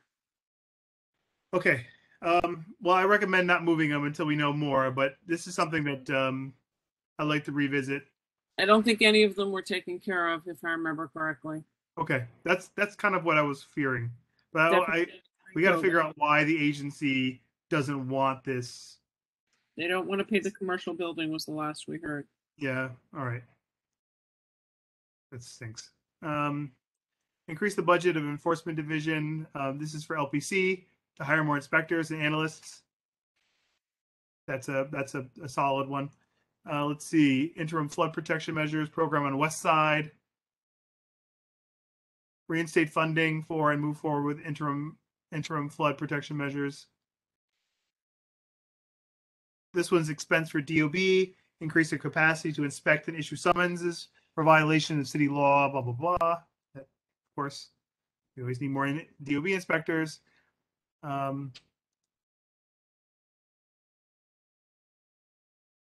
this is specific to sidewalk sheds, but if there's more inspectors, we might be able to combine these two and just make sure that this one reflects the idea here, because they're pretty similar. I agree to that. I would try to Okay, put these together at 140 things for sure. Okay. We'd also like a policy about sidewalk sheds, like, I don't know how that goes in there, but we don't just want, which I remember asking for, more inspection, but we want a policy so that these sidewalk sheds are not up forever and ever and ever. This is like for the restaurant sheds? No, these are construction local law. I do want to get to the restaurant, asking DOT though, to also come up with legislation and policy and rules for dealing with the restaurants. All right, so we have a fund and education support program to assist buildings in the interpretation of their environmental score. This is, I believe, local law 97 related. Yeah, to help. Yeah, that's a good one. Yeah. Go on. Okay. Let's see. Reconstruction of JP Ward Street. There's some ponding issues there. I've been beating on DDC for this, so I'd like to keep this on if everyone's okay with that. Absolutely. Bus stop in front of PS 276. Yep. All right. So this category is recommend discard. So everyone buckle up. Okay. Create a program to improve safety at all school lobbies and high density commercial buildings. This one I think needs to be more specific. And Trisha's not here because I'm wondering, they're talking about a school like Millennium, right? Millennium High School, but it has a separate lobby. But I would need more information. That school I'm familiar with. Yeah. I mean, I think, if we need, metal detectors, guards, I think that needs to be Yeah, no, I think maybe, oh, geez. Wasn't she also talking about the school though that was on, I thought, Day Street or New Street? Yeah, There. Lower Manhattan Community on New Street, I believe is what that refers to. Well, we can talk to Tricia before Tuesday. We can do a friendly amendment to make this. Because maybe different. there's something, but no, I don't. Yeah. Yeah, it's okay. How about more school counselors? That should be in there. We've already. Did I miss it? I could have missed it, but more school counselors would be good. I'll search for it. We'll see. Fund a feasibility study and repurposing the Coast Guard building site. So this one I have marked need info because I'm not sure is the Coast Guard building still owned by the Coast Guard? It is. It is, and it's pretty empty, right? No, it's used. I've known some Coast Guard Reserve people who talk about meeting there. The sense we've gotten was it's not used much. So it is owned, it is partially used. It does not mean that it can't be repurposed. Correct. It is still a viable Oh, option. Tammy, we looked at that as a possible school site years ago. Right. It's different. I think it's more in play now than it used to be. So leave it. Leave it there, please. And just this good. is I like it. Senior center or community center. That's good. sorry. Can you guys hear me? Yes. So sorry, I just wanted to jump in. I don't know if it's there, but does it reference for community benefit or community use? Well, it says multi-purpose community center or senior use, center use. I hear where Andrew's going, and let's not box ourselves in and say, for public use, including not limited to. Or other, including other, with consultation to NCB1.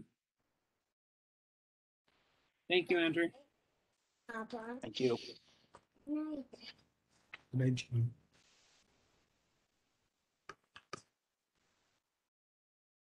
All right, our multi-use center. I'm sorry, I can't remember the. Let's just say public use included, not limited to. It's got public use, including but not limited to. Yeah. Senior center. Okay, that includes everything. Great. Pedestrian crossing improvements on Pearl Street. Oh, with 4 crashes. Oh, yeah. I don't have any information, but that sounds bad with 4 crashes.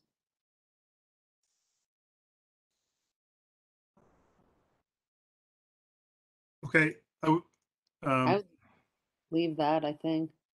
Let's see. Brooklyn Bridge Economic and Social Analysis. Provide funding for an economic and social analysis for the proposed project under the Brooklyn Bridge. Community proposed project, because the DOT is not supporting us so far. Yeah. I don't know if they're going to outlay funding for something that they may not want to do, but I think the more specific about what economic and social, because I have this marked as needs info. I think that this is pretty vague, economic and social analysis. I think if you want certain parameters looked at in a quantitative or qualitative way, that really needs to be spelled out. We could put in terms of citing parkland and public uses such as library and. I don't know that we need this. We want to hit as many opportunities, Paul. So the ideal situation is to utilize, maybe there's a way to do quality of life benefit by greening the space below the Brooklyn Bridge that links CB1 and 2. 3. Yes, sorry, 3. Okay, Diana, can you and I workshop this a little bit before? Because what I like to do is maybe give you some friendly amendment fodder for Tuesday, because I think that I see what you want, but I think we need to make that a little bit more specific, because the agencies can be like, we don't know what you want, Hi, this is Rosa. I'm sorry, just chiming in, and hopefully I don't get interrupted by my child. But basically, what we're looking at is doing an analysis of, okay, well, for this much expenditure into the project, then we're going to be able to draw this much out in terms of economic activity with getting tourists down from the bridge and into our communities, with job impacts because of the increase in expenditure into our neighborhoods because the tourists came through, with the cross flow north and south between the neighborhoods, as well as the benefit of having the open space and active space specifically because we're only at like, I think 63% of the city median of open space in that neighborhood. And we are at 20% of the city median of active recreation space in that immediate area. Okay. So Rosa, we're looking at an analysis that sort of looks at those kinds of things. Rosa, can you email that to Lucian? Yes, I'll be more specific. And yes, I welcome your wordsmithing very much. Thank you. Okay, move it Thank along. you. All right, let's see. Barnett Newman should read, certainly not working with DDG. Is DDG the developer? We want to work with DEP. Yeah, DDG was the developer. This item has been converted from a previous life to now be more related to stormwater. So that should be DEP. Yeah. And I would also say DOT and DPR to implement Green Street stormwater retention. You know, the thing is we can put that in there. This is only going to go to DEP. I'm sorry, well, it could go to all three, but green infrastructure. I'm sorry, green infrastructure. Got to get that terminology right. So implement green infrastructure stormwater. I don't know about practices, but I'm not sure you need practices there. Thanks.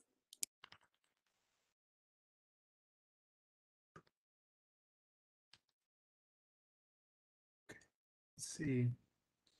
All right, so I thought I marked this as. I marked this as. Oh wait, is this all modified?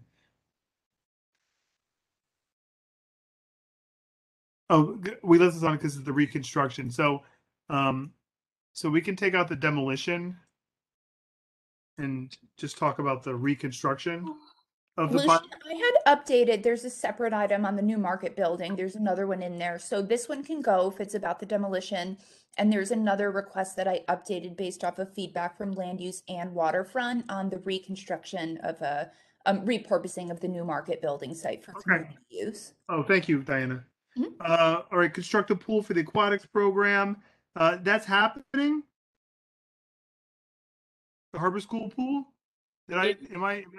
It is, but we should put that as a continue because yeah, Trisha would tell you, I would tell you, I'm sure Andrew would chime in on this as well. There seems to always find a way that the city sort of wiggles a change in the promises made.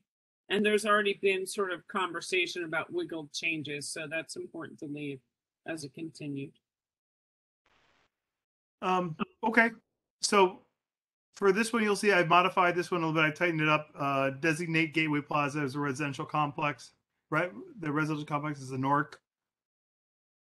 So that the heart of it doesn't change, but the description of it does. So you'll see that the Support Cities Green Infrastructure Program was updated. Just that the text was just to make it a little bit more specific.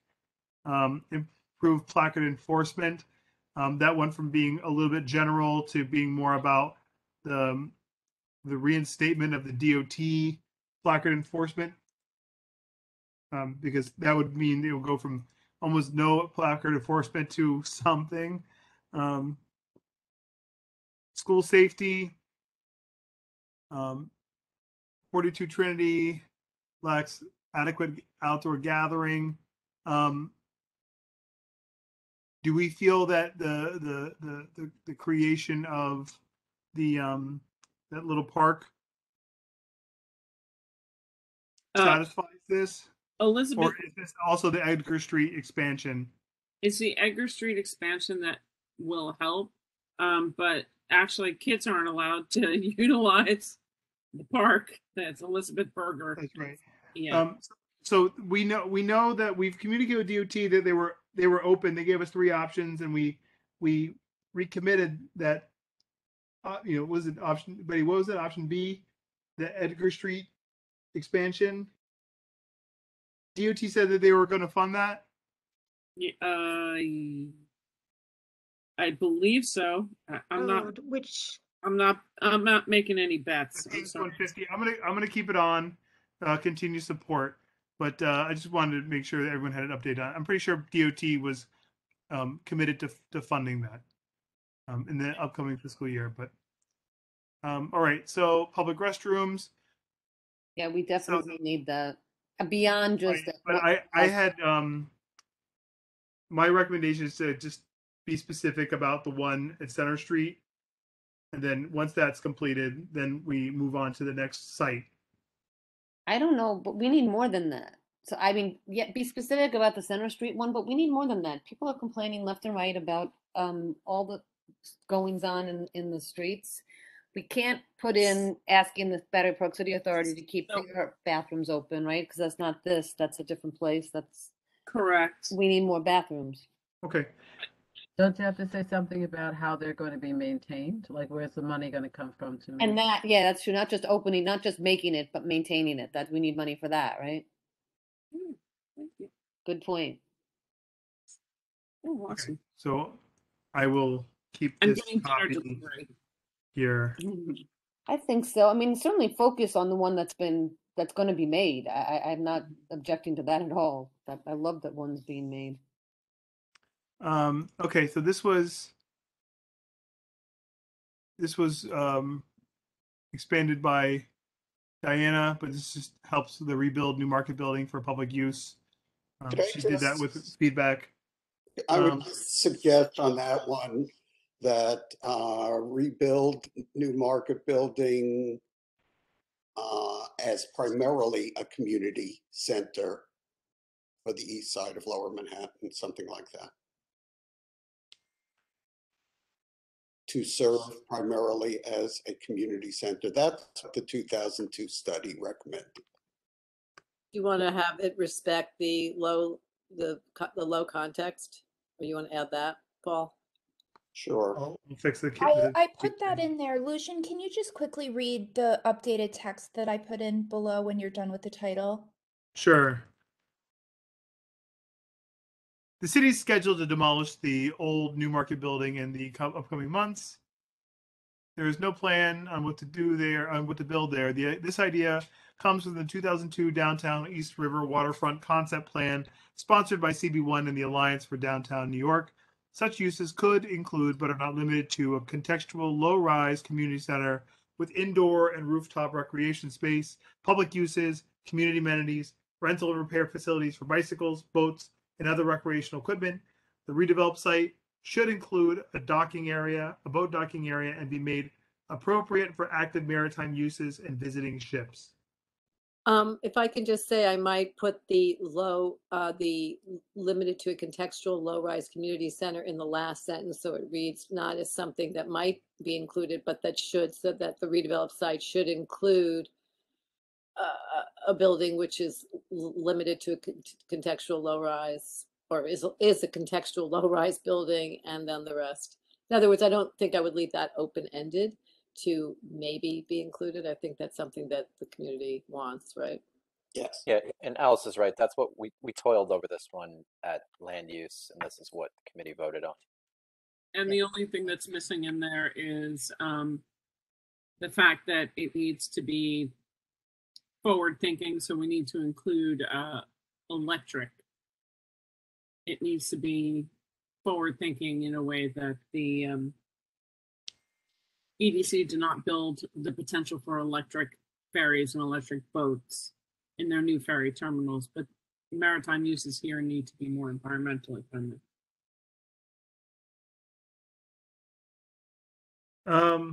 Okay. Is that there? Can you make that change? Yeah, I was just going to say, leave it and I'll make those changes for review by the full board.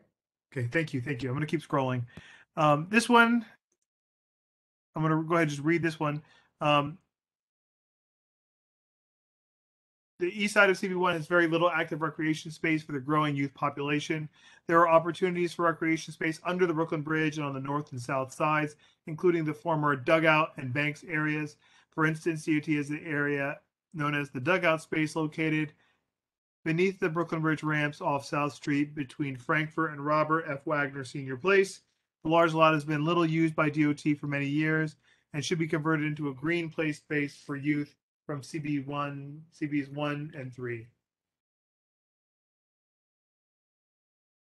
Just one comment. I know you said earlier the order of these is not critical to you. To me, to place those last two items so far down on the list is not where they should go, in my humble opinion. I think they should be moved way to the top. These are items that we've been requesting year after year after year. With the new market, we have a unique opportunity since they just demolished it. And the banks obviously has a great deal of momentum and growing support. So I think we should move them both up. Thank you. Thank you, Paul. Okay, moving through. This is specificity required. Remediation of the CSO system. Begin remediation of the CSO system to reduce the overflow into the Hudson River. This item is somewhat touched on by the stormwater, the green infrastructure, stormwater resiliency items. That has been DEP's way of reducing the number of CSO events per year by trapping, 60% of the rainfall events, which are under 1 inch of water in green infrastructure before they enter the storm drains at all. Outside of that, you're looking at essentially the Worth Street reconstruction project, but all over the place and for the next 40 years. So we had to be really specific about what that means for everyone. If it's not green infrastructure, I think there needs to be a little bit more detail in surgical description of exactly what we're looking to achieve.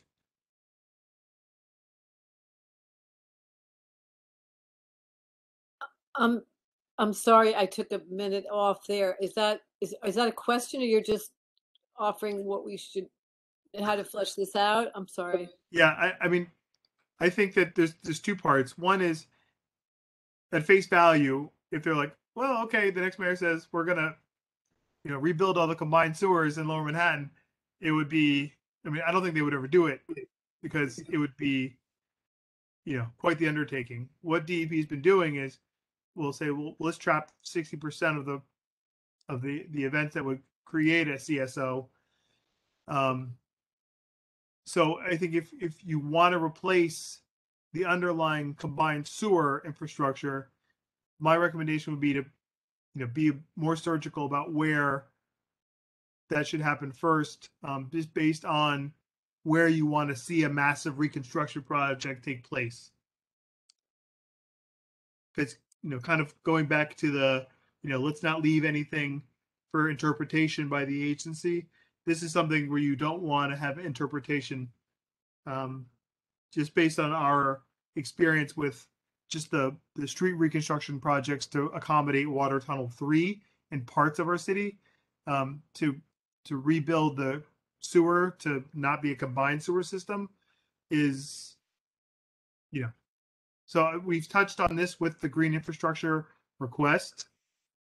This would be something where I would say, if we're going to have this particular request just to rebuild the combined sewers, we would really want to be specific as where we want to start with that, because that will be a very burdensome project to the community when it's happening.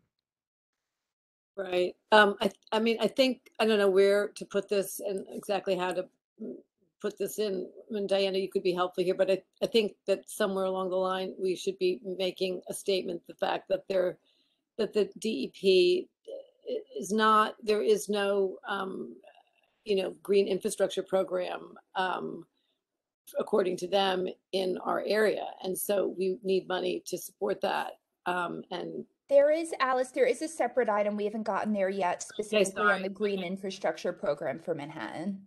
So I'm not sure Diane, I'm going to leave it to you how to get that piece in there. What Lucian's talking about, because I'm not. So we definitely request green infrastructure stuff, and I think that's good. But just for this, I would recommend just relying heavily on the green infrastructure specific item and not this one as much. Rosa, I had a quick question though, because I mean, obviously with the Fide Seaport Resiliency Plan, we are going to be addressing that, correct? I mean, that's not the Hudson River, and I know that this item is the Hudson River, but it seems that while we are talking about the whole resiliency plan and what we might be doing on the east side, that stormwater systems should absolutely be part of that, so we don't have like raw sewage flowing into the East River. No doubt. No, we don't want CSOs, but we have to be more specific about how we want to address this, the combined sewer overflows. If it's part of some other project, then I would call that out. But just saying, just rip up all the storm sewers and replace it leaves a little too much latitude to DDC, and that's something that this community's felt the effects of DDC kind of, rebuilding everything. It's something that we should be really specific about. So if there's projects that are being done on the periphery of the island that we're aware of, that's combined sewage outfalls could be, redone to not go into the river, then we should be specific about that. But just to have CSO, I definitely think that you don't want to give DDC that latitude. Okay, well, we know that there is a project that is currently being worked on, or at least starting to be worked on, which is the Fide Seaport Resiliency Plan. So can we get specific enough to make sure that that does address the CSO system, at least in that specific area? Is that something, does that get combined with this line item, or does it become a different line item, or how does that work? I think I would definitely I would convert this line item to reflect that project and the request to include, a design that eliminates a combined sewage outfall into the river. Okay, you're better at wordsmithing on this than I am. Could you Diana, please do that? on making this project specific to that? Sure. Okay. Lucian, how many more do we have to go? Can we get? We're actually really close to the bottom, really close. Thank you. Provide funding to Governor Healthcare. So we want to cut that, right? Just kidding. Traffic calming measures for Second Place and Battery Place. So this is just for specificity. Just in the respect of time, I'm going to keep moving. Lucia, are you flushing these out as well as others? I noticed that some have a very sort of cogent explanation as to why we're asking for the funding, and then others don't. Would that? This is certainly. I would love for all these to be more fleshed out, but I'm feeling the time crunch a little bit. Oh, yeah, no, but they will be. You'll do that later, is what you're saying. Well, I would love recommendations on how better to flesh them out. I'm not sure exactly how Governor Healthcare needs more funding. I would love to be specific about what kind of funding they need. Or why? I mean, I don't know. I don't know about this particular line item. Whoever offered it up, maybe could help out. Yeah, I don't have much background in this particular facility. So I'm gonna keep going for now. Traffic calming measures for Second Place and Battery Place. I think I was looking for was what sorts of measures. Establish a program for affordable housing in Battery Park City. Yeah, it's always room to be more specific when it comes to affordable housing subsidies. What about 5 World Trade Center? I know that's not that's not Battery Park City, but is there anything? No, Tammy's shaking her head. It's not a place for this in the budget, huh? Well, I think there is something a might be place in for it there in for the that. budget that we should put it in, but it's multi-agency, so it's not only city budget. We could certainly put something in, but I mean, we could certainly ask for HPD. I mean, they're definitely going to be contributing funding for subsidy, but we could always say like We should, yeah. I mean, one way or the other. I mean, that's actually a useful thing, just even if it's just general. I'd like it to be separate as well from this, because that might be in here. Let's just run through and see. So you should mix it. I don't want to mix it. I want to keep it separate, and so it. I think you leave the statement, and then around Site 5, it's something else. Yeah, definitely not with the Battery Park City stuff. That's for sure. I think affordability should be an issue to the city, just as a preview of the Homeowners Coalition's fight. Affordability in Battery Park City and Lower Manhattan is a thing. But they are different because they're different control. Yes, totally different. I hear you, and I'm not arguing about putting them all together. Yep. I mean, I don't want 3 line items. Battery Park City, 5 World Trade, and the rest of Community Board 1. Yeah, love it. Right. So reduce class size and funding. I needed more background on this because I'm not sure if it's as specific as it could be. So we'll put the. We can work on that for friendly amendment list. Let's see. Continue support complete construction of East River Waterfront Esplanade up to Brooklyn Bridge. I don't know why that had that. Yes. It's already been funded. It's under continued support, so I'm just going to leave it be. Which reminds me just to comment. About the funding for that, because that's in the HHC. That's in the HHC public benefit that they're trying to claim for. They claim the lighthouse and the Esplanade. So if the city has already said this, I'd like that to be, I'd like that notice, if you understand what I mean. Yeah, called out so they're held accountable, right? That's your point. Yep. I got that one, Lucian. Okay, thank you. All right, let's see. Provide funding for accessibility studies in historic public schools. Do we mean accessibility in terms of physical access? I think physical. I think, Betty. I mean, tell me if I'm wrong, but I think I think it's physical access when you're referencing historic public schools, because the historic public schools wouldn't necessarily be have a accommodation. Is physical accessibility the best way to put that? Does anybody have better language than that? Just checking. Probably. Let's like put it in italics. There's probably a better language. I don't know what it is. Let's just say ADA. Accessible. Yeah, that's a good way to do it. ADA accessible. Okay, because that's the standard. ADA compliant. Compliance. Thank you. Oh my gosh. There you go.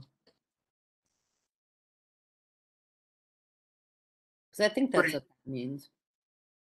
Expand grant programs for parks. Expand grant programs for parks, e.g., sponsored restoration of landmark buildings. Okay, for both of these, what I was really looking for is, do we have a building in mind for either of these? The public schools? Is there a public school that is out of compliance that we want funding for? And this one, are there any specific landmark parks buildings that we have in mind? That's what I'm looking for both of these. Because it would be better if it were targeted put it maybe to an email? I don't know. Well, if there's no public school that anyone has that doesn't have ADA compliance, then why would we have it here at all? I mean, Right. I'm not sure. But I don't know if, yeah, I just don't have the information. I think this is an idea. This means it was submitted with the web form. It could be just a do-gooder, making sure that we're being complete. So if you all review this and say that you don't know of any schools with compliance issues or a parks building that's landmarked that needs restoration, then we can mark these for discard. Well, there are lots of parks building that need restoration, like the bathrooms, right? Like the subway sheds in historic Battery Park, things like that. We have those called out higher up. And we had more subway accessibility, ADA accessible subways. That's state. That's state. Yeah. Okay. Lucian, it's Vicky. Gerald on our community board, he works on schools and projects for the SCA, School Construction Authority. You can always check with him. In fact, I think he's working on like 8 or 10, and some of them are historical, and that's what they're working on. So you can check with him for specifics. This could also apply to the school buildings on Governor's Island. Oh, I'm sorry. I didn't know. Yep, because they are in historic public buildings. Okay. Well, I didn't know it was just Governor's Island. Thank you. Governor's Island wouldn't be city funding necessarily, wouldn't it be the trust, much like Hudson River Park? No, I would just want to make a comment again, and back to actually Paul's point. I think that we really need to prioritize here, and I also think we really need to edit here as best we can, because I find it's kind of unwieldy. I mean, for anyone to read this and have, it should be really stuff that we really, really believe in, and that should come front and center, and there shouldn't be a lot of distraction from it. So I'm just offering that up for the little it's worth. I want to second what Alice is saying, because I've reviewed a lot of these budgets after they come back with the comments, and over things are discarded saying not specific enough. What do you really mean? So not you, Betty, my kids, sorry. And priorities and things are essential. Alice, I can't emphasize enough what you're saying is really correct. All right, let's come back to this, because again, this was idea from the public. We can certainly talk about it, do resolutions, have the person from the public come in and flesh that out a little bit more. Let's move on. Okay. This one I needed more information. The Pier 26 estuarium, that's out of our funding, or is there any city funding in there? No, they're looking for funding. It's a project this community board has long supported and worked for. And they're making another effort to come up with a design, but they don't have any money. So this was from Richard Corman. He recommended it. But isn't that state? It is, but I don't know. The city won't fund it. I don't know. Yes, that was identified in our discussion, but I guess the thought was there is no harm in asking the city to contribute. Well, then it calls to question that we wouldn't be asking for the same thing to help the historic buildings on the the north side of Governor's Island. I mean, I think it's, why not? But I would be consistent here. I guess, Lucian, maybe you could find out whether this is something that could be, could have city funding. I mean, I guess you could say, why not? I don't know. I don't know if I'm going to be able to find out by Tuesday.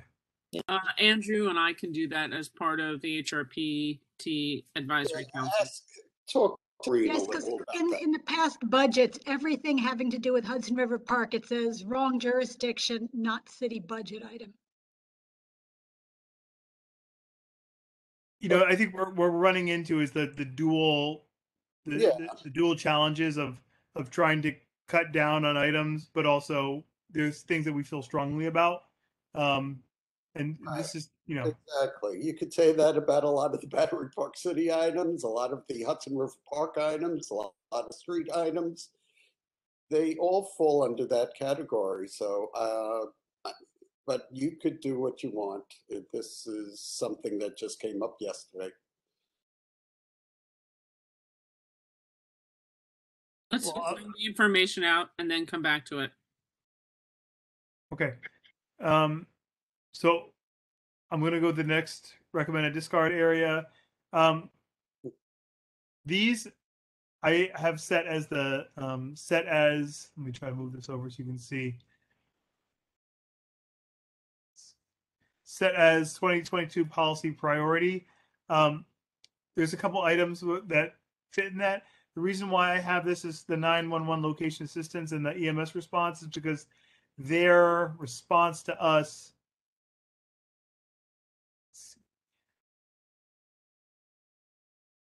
I think we need to just communicate with them more about this. So I think there's just a need for more engagement. We had some success, if you remember, with South End Avenue, and when we reached out to EMS about updating their database. But they do need to do a comprehensive look at it to understand, to make sure all of the streets are accurate. Okay, so I can add that as a comprehensive audit for street accuracy. Yep. Okay. I'm making a note on that.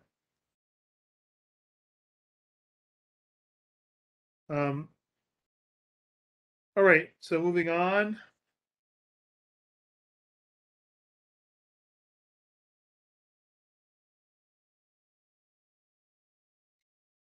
So let's see, support to Friends of Finn Square to maintain Finn Square for maintenance operation. This was marked as specificity required. The next one, just to pair them together, no new public pool in CD1. I think we should really be specific here for the pool about where and who. I think. Well, that's been discussed. Plus pool in the East River, south of the south of the Brooklyn Bridge was something that had a lot of support, and we've passed resolutions on that. So there is information on that. We sent letters. Okay, so this is specific to plus pool. Yes. Yes. On the Finn Square, I can give you a little bit of an update. Sure.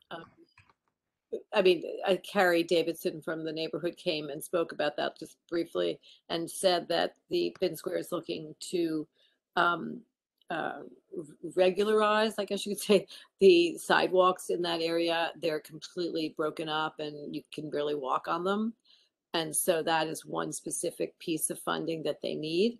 So I think that would be the thing to ask for rather than maintenance. I think it's to fix the sidewalks around the green space there.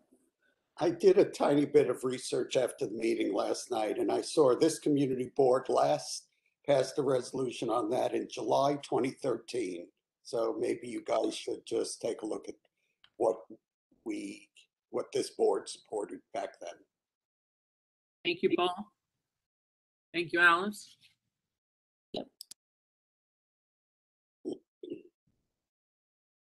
Okay. All right, so is it Pier 17, Paul, for plus pool? That is the same thing we were talking about, yes. Okay, I just want to make sure I have the right location. Yeah, close enough. Okay. Let's see. Increase funding. So I'm gonna, Diana, could you take away the remove discard for these two items? Yes. Thank you. Increase funding for mental health and outreach to the homeless population in CB1 through Thrive. I had that recommended removing it because I don't think Thrive is going to make it past this administration. That's a good point. Why don't we just get rid of the Thrive part? Okay. Yes, I agree with Paul. Let's just leave it in, but get rid of Thrive. Not that they're going to do anything, but I think we would be remiss not to keep it in. We all know that's a major issue. Yeah. Okay.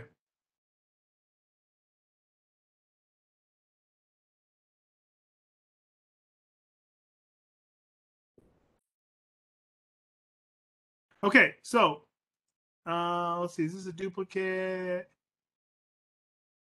I don't think this is actually a duplicate now.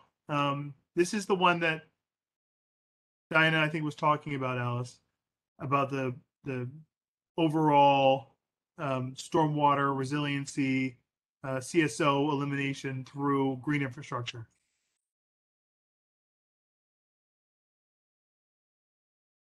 Lucian, I think that's one of the ones that I put some edited stuff in for 2021. Yeah. All right. So I put it up there, so it's not in the. Is this one a duplicate? The Brooklyn Bridge, restore and open Brooklyn Bridge banks and open space. That's the one I had combined this one with the one that we went over previously about the banks and dugout, just to cover both of those spaces. Okay, so this one we can get rid of because we have it above. Yeah, that's the duplicate. Okay.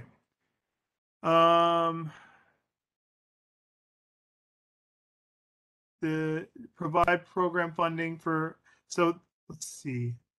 I have some discard immediately. This is the New Amsterdam branch item that was completed. These are some Hudson River Park expense items. Reopen Park Road to vehicular traffic. I have that as a one of it. That's a policy item, I think, not a budget item. So I'm gonna ask that the transportation committee take a look at issuing something on that in this year or next.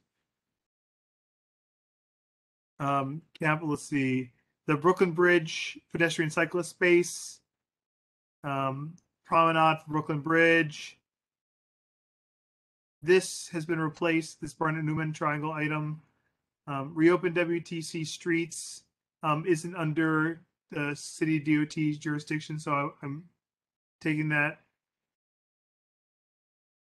Now, this one I have a question about, the Second Harbor School building. This was marked as this is not a budget item or budget request. So I just wanted some more information about that.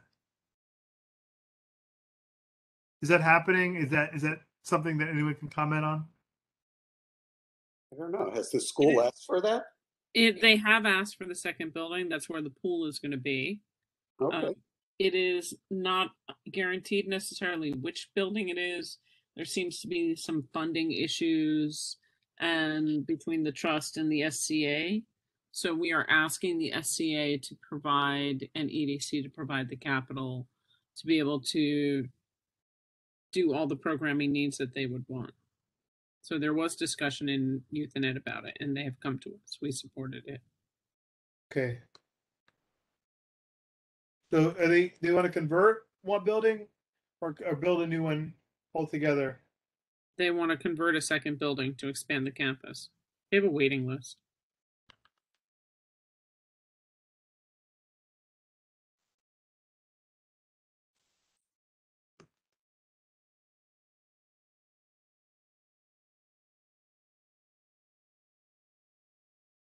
I'll work on that a little bit.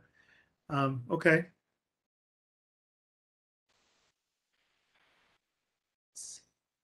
Oh, this one, I think we can do another push for DOHMH to do VCF related stuff.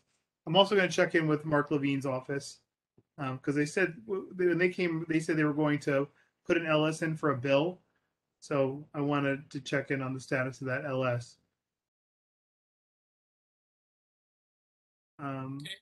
Keep going. The bird stuff. This is new, so I'm not super acquainted with it. Lucian, this came up after the discussion with New York City Audubon. We are going to do a resolution on it in committee, but during discussion of budgets, we thought we might want to include this. This was my best crack at what that might look like, because we didn't talk about it in much detail. For some kind of program for an agency like DOB to work with building owners on informing them of how serious of an issue it is, especially in Lower Manhattan, and on mitigation strategies.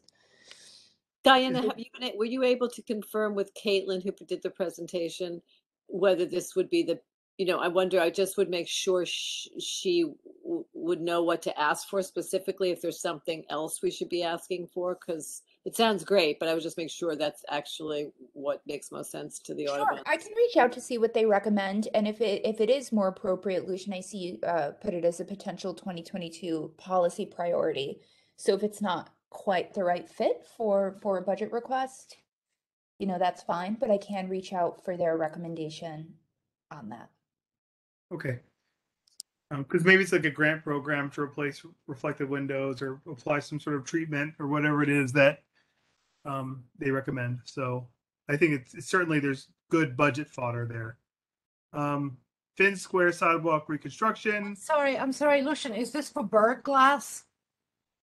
I'm not sure if they're advocating, That's doing already something. been implemented. The DOB mandated it. I think there are many rules now up to what, Alice, was it 8 floors? I think bird glass is now 75 feet. Yeah, I fact now. But I would I think I would just get from Caitlin, the Audubon Society, specifically, like what exactly that is. It glass we're asking, is it, what would we be asking for the city to give us in terms of support? Yeah, and it could be like, yeah. So we can work on that. And with that, everyone, I think you've all gone through every single item. Oh God, thank you. Yay! Oh yeah. Okay. God. I am calling the question. Do I have a second? Yes. Second. Okay, we're going to do this by affirmation because I have no need for roll call this evening. So, assuming that everyone will be a yay, are there any nays? Are there any abstentions? Are there any recusals? Hearing none, that is unanimous. Thank you, people. Yes, thank you. One of the things that came up earlier that we can do a resolution another time. We don't need to do it here, but we should consider it. Toot Sweet is the request for modernization of the New York State notification requirements. After we sent the letter, I did hear back from ESD, who was dismayed at our outrage, perhaps a little bit. And their comment to us was, there are legally mandated requirements for notification, which include snail mail, publications, things like that. And that because it's a statewide mandate, that we would need to work, there are some people who would have liked posters to be hung up and flyers to be hung up within a 1 to 3 mile radius. Now, in New York City, clearly that's not applicable, but if you lived upstate New York, maybe that is. So we should have a discussion on this, and I believe we should invite our state assembly people. I don't think we're ready for a resolution tonight. We are all pretty peeved at ESD for the way this all went down from last month. But if I hear otherwise, I'm happy to broach it. I did take a lot of the feedback that we got since that meeting from many of you who have reached out, and the public as well, who have said that how unhappy they were with how the notification system is working with our partnership with ESD on 5 World Trade Center and the notifications. Thoughts, comments? Isn't anybody willing to say they don't want to communicate with us? No, but they don't say that, but there's a legal requirement for doing things. I understand. I mean, we just have to hold them accountable, but if they can avoid it, they will. And email is not actually included in the notifications, believe it or not. I mean, I'm uncertain why. I think that we could potentially advocate that agencies must notify by email on the day that they post mail or whatever, versus just posting on the website and hoping to God that somebody in this world of technology, has a Google alert set up. Yeah, I think that there's certainly space for some state legislation, like some sort of notification act saying that the state must, exceed notification requirements for, like, if the federal government requires 2 weeks, they should make sure that whatever localities, whatever amount of time any local planning board or equivalent needs to process any certain thing, that's the amount of notice that should be given. Because right now they're adhering to federal law by doing what federal law requires, which is very little, where in New York City, we are accustomed to far more transparency, notification, time for the sorts of things that we do through the city. So the state needs to meet the city's high watermark. I can't believe I'm saying that, but they need to meet the city's high watermark on this, and require that even if it's a federal requirement, that they give us the due amount of time that we need to process and comment. So that's kind of where we're at. Yeah. Thoughts, anybody? Next month? December? I'm seeing lots of mouths of yes. Perfect. Yeah. I love that answer. Yes, thank you. All right, cool. All right. For committee reports, I really don't feel the need to go through everything. It's 8:51. Only unmute yourself and tell me if there's anything that's going to light our hair on fire for the full board that we need to know about, that you should be first to light people's hair on fire versus last. Do not tell me about any reports. And remember that reports are no more than 5 minutes if you only have reports. We have something contentious, and I can't remember what it is. I'm very sorry. I'm so ditzy by this time with all that frigging budget that my head's spinning. But there is something that we voted against. We voted no. And unless Jen is here and can remember, it is gone from my mind. But support the committee. I down with that, and I gotcha. No problem. Lucian, noted. It was a bar restaurant near the Roxy Hotel that wanted 4 a.m. hours. Oh, bless your heart, Miriama. Which one was it? You don't remember? I forget the We name. voted it down before, and it was a new proposal up, and we voted it again. And there was tremendous community outrage on it also. So yeah, well, it's really rather interesting. This is not well, it's like just as an aside, because everybody's tired, but I had to go over to Cipriani and see the manager today and say, you're supposed to have security detail at night when you have all these events, and you have missed it for the last 3 events. Nobody has been there directing traffic, and it's a mess down here. He said, really? I said, really? So, it's like we have to be our own policemen. Well, unfortunately, that's not untrue. Yeah. Anyway, enough. Tammy, could I just ask you one thing? Sure. Was the community board notified that the city council has a public hearing Monday morning on 250 Water Street? Actually, Diana dropped off. I saw that email. I don't think anyone was notified. In fact, the only way a few of us heard about it was from a Saul Scher email that he circulated to his supporters that, unfortunately for him, got into the hands of, I guess, somebody who was willing to turn it over to other parties. And I don't understand how that could happen. I don't understand how Margaret Chin didn't notify this community board of that.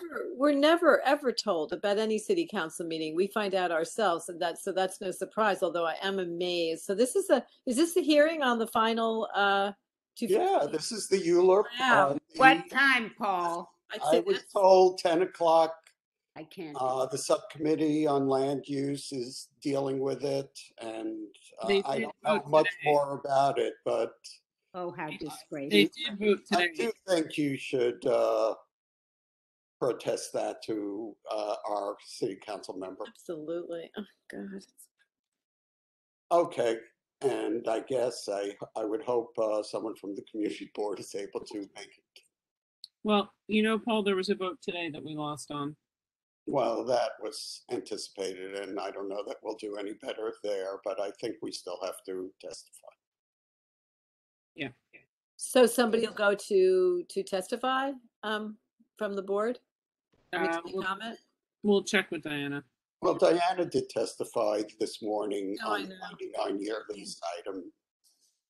And Soho NoHo also went through, I'm sure everybody knows. We actually did better than they did. We actually got 1 no vote. They got 0 no votes. Who was the one no, Paul?